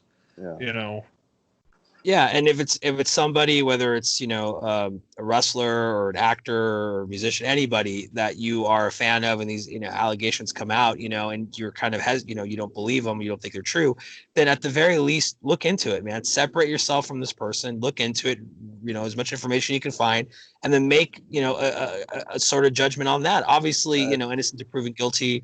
A lot of people feel it's the other way around, but no, it's you have to prove these things, and it's going to happen. But do the research. As difficult as it is, you have to take the emotion out of it.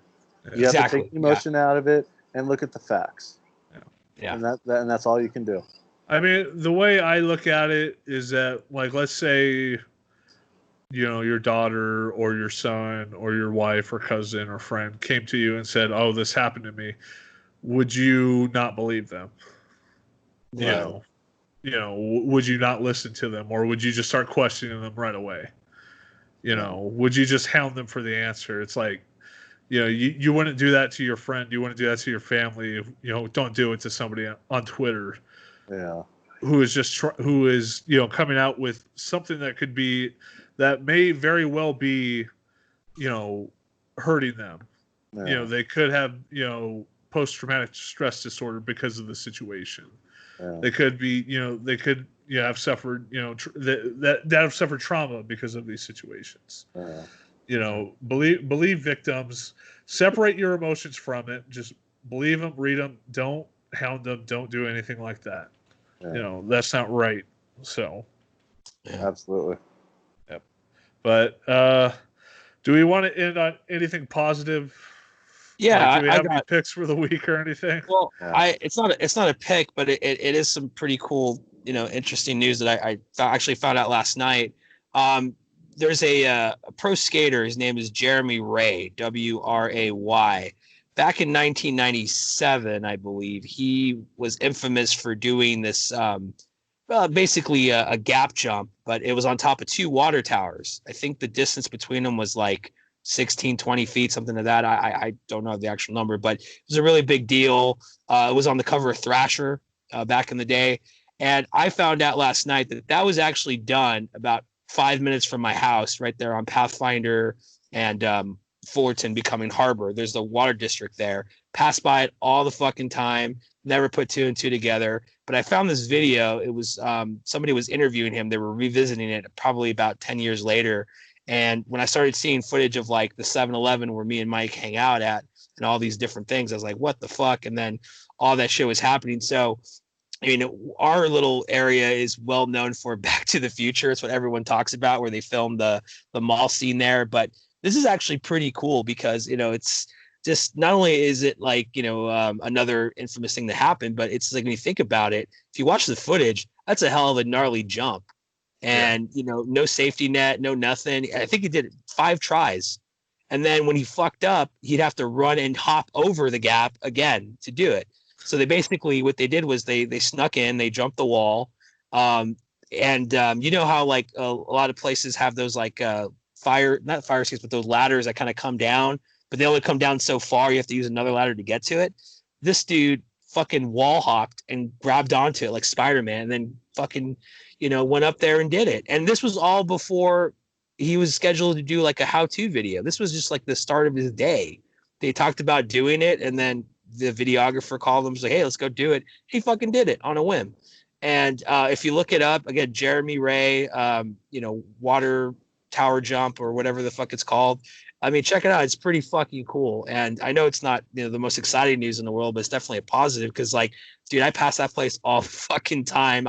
I've been there somewhere near the area. It's, might have been some things I may have done or had done to me, if you will. So it's just kind of crazy, like your whole life, you don't know that shit. So, but yeah, I just want to throw that out there because I remember hearing about it, but I just never put two and two together, So Jeremy Ray, water district jump, water tower jump, whatever I don't remember what it was called, but it's really interesting. It came out because they're re-releasing, or they're doing the new Tony Hawk game 1 and 2. They're doing a remastered version of it, so there's all these skateboard videos popping up. So that's how I found it. But yeah, they're just a also little making a new tidbit. skate video game too.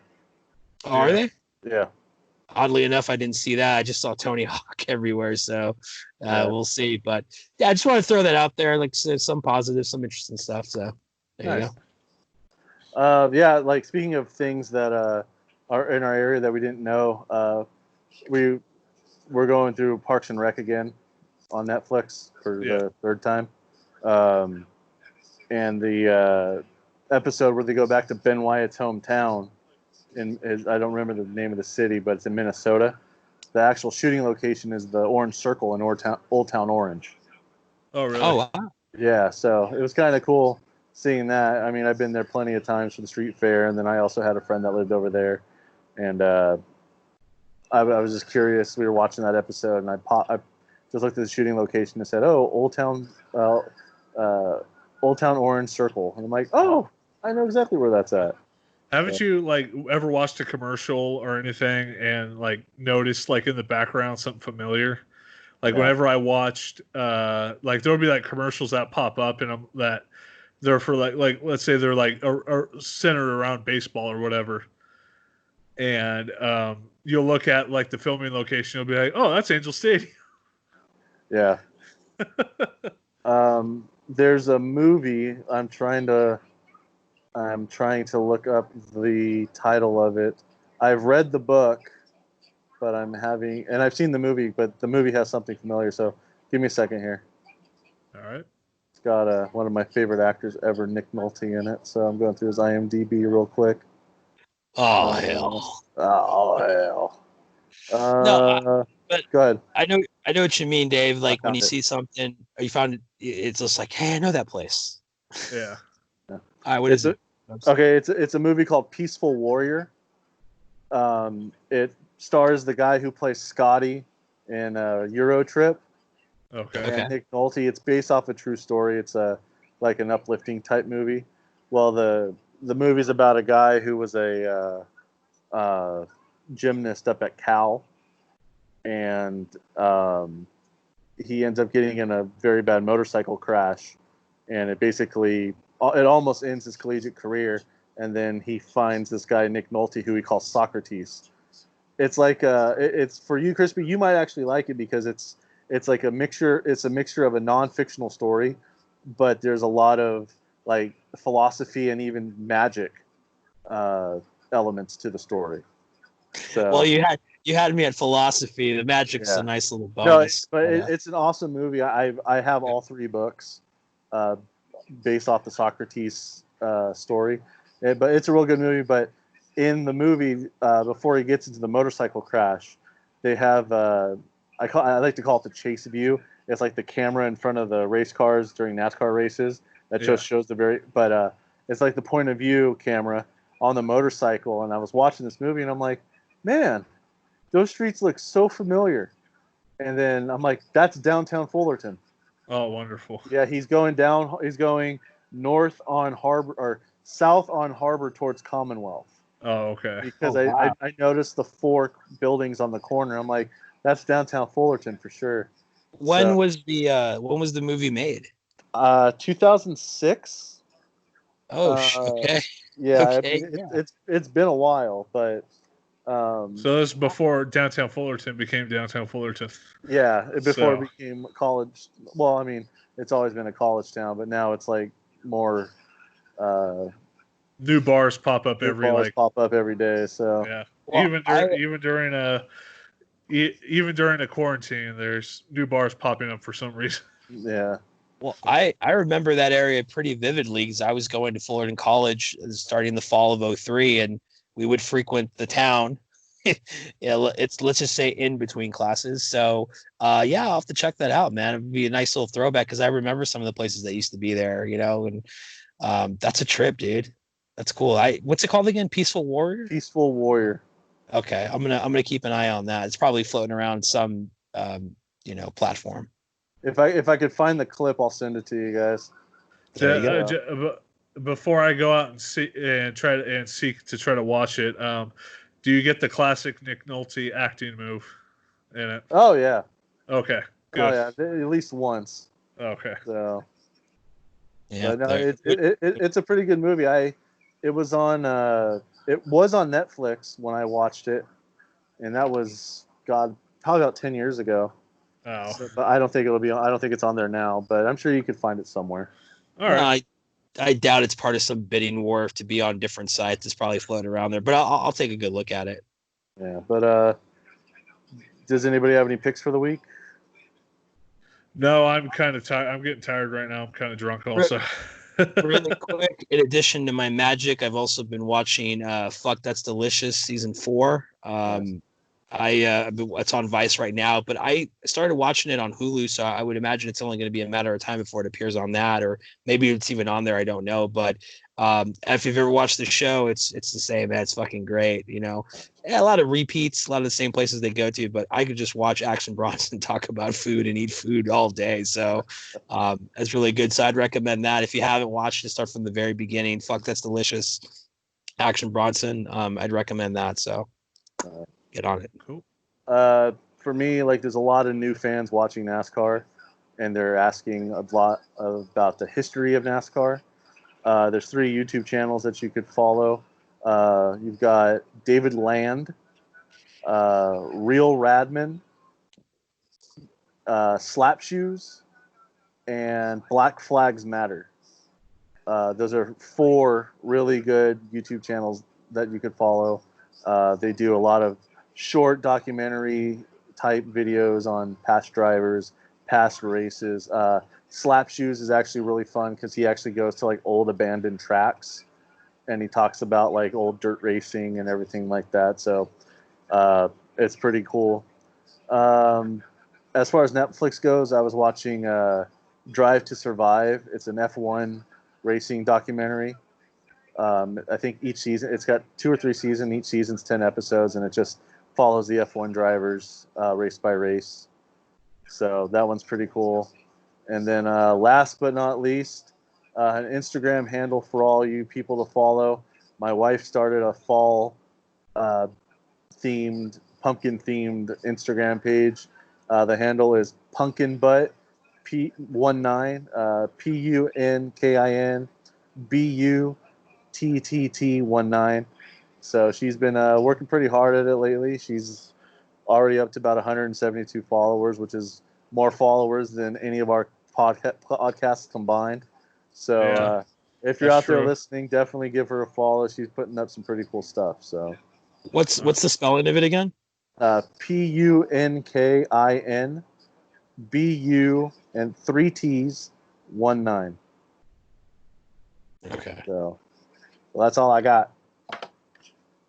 All right, I think that'll do it. I don't have any picks. I've just been watching King of the Hill recently. That's it. So nice. For that 1,000th time. So I think that'll do it. Yeah. Right, thank you. Depending on what my schedule is, maybe we can come back. Not next weekend, but the weekend after. I'll keep you guys afloat to what's going on with me, and then we'll schedule it then. All right. All right. Sounds good. I think that'll do it. Thank you for watching or listening to this episode of the F.A.T Podcast. We're your hosts. I'm Bubs. I'm Debo. And I'm Crispy. And for luckily we didn't have Mad Mike to interrupt us right there. He'll make it onto the show somehow. Yeah. So, but yeah, thank you for listening. So maybe see you guys in a couple weeks, hopefully. Yeah, that'd be cool. Yep. All right, keep on jiggling, you fat fucks.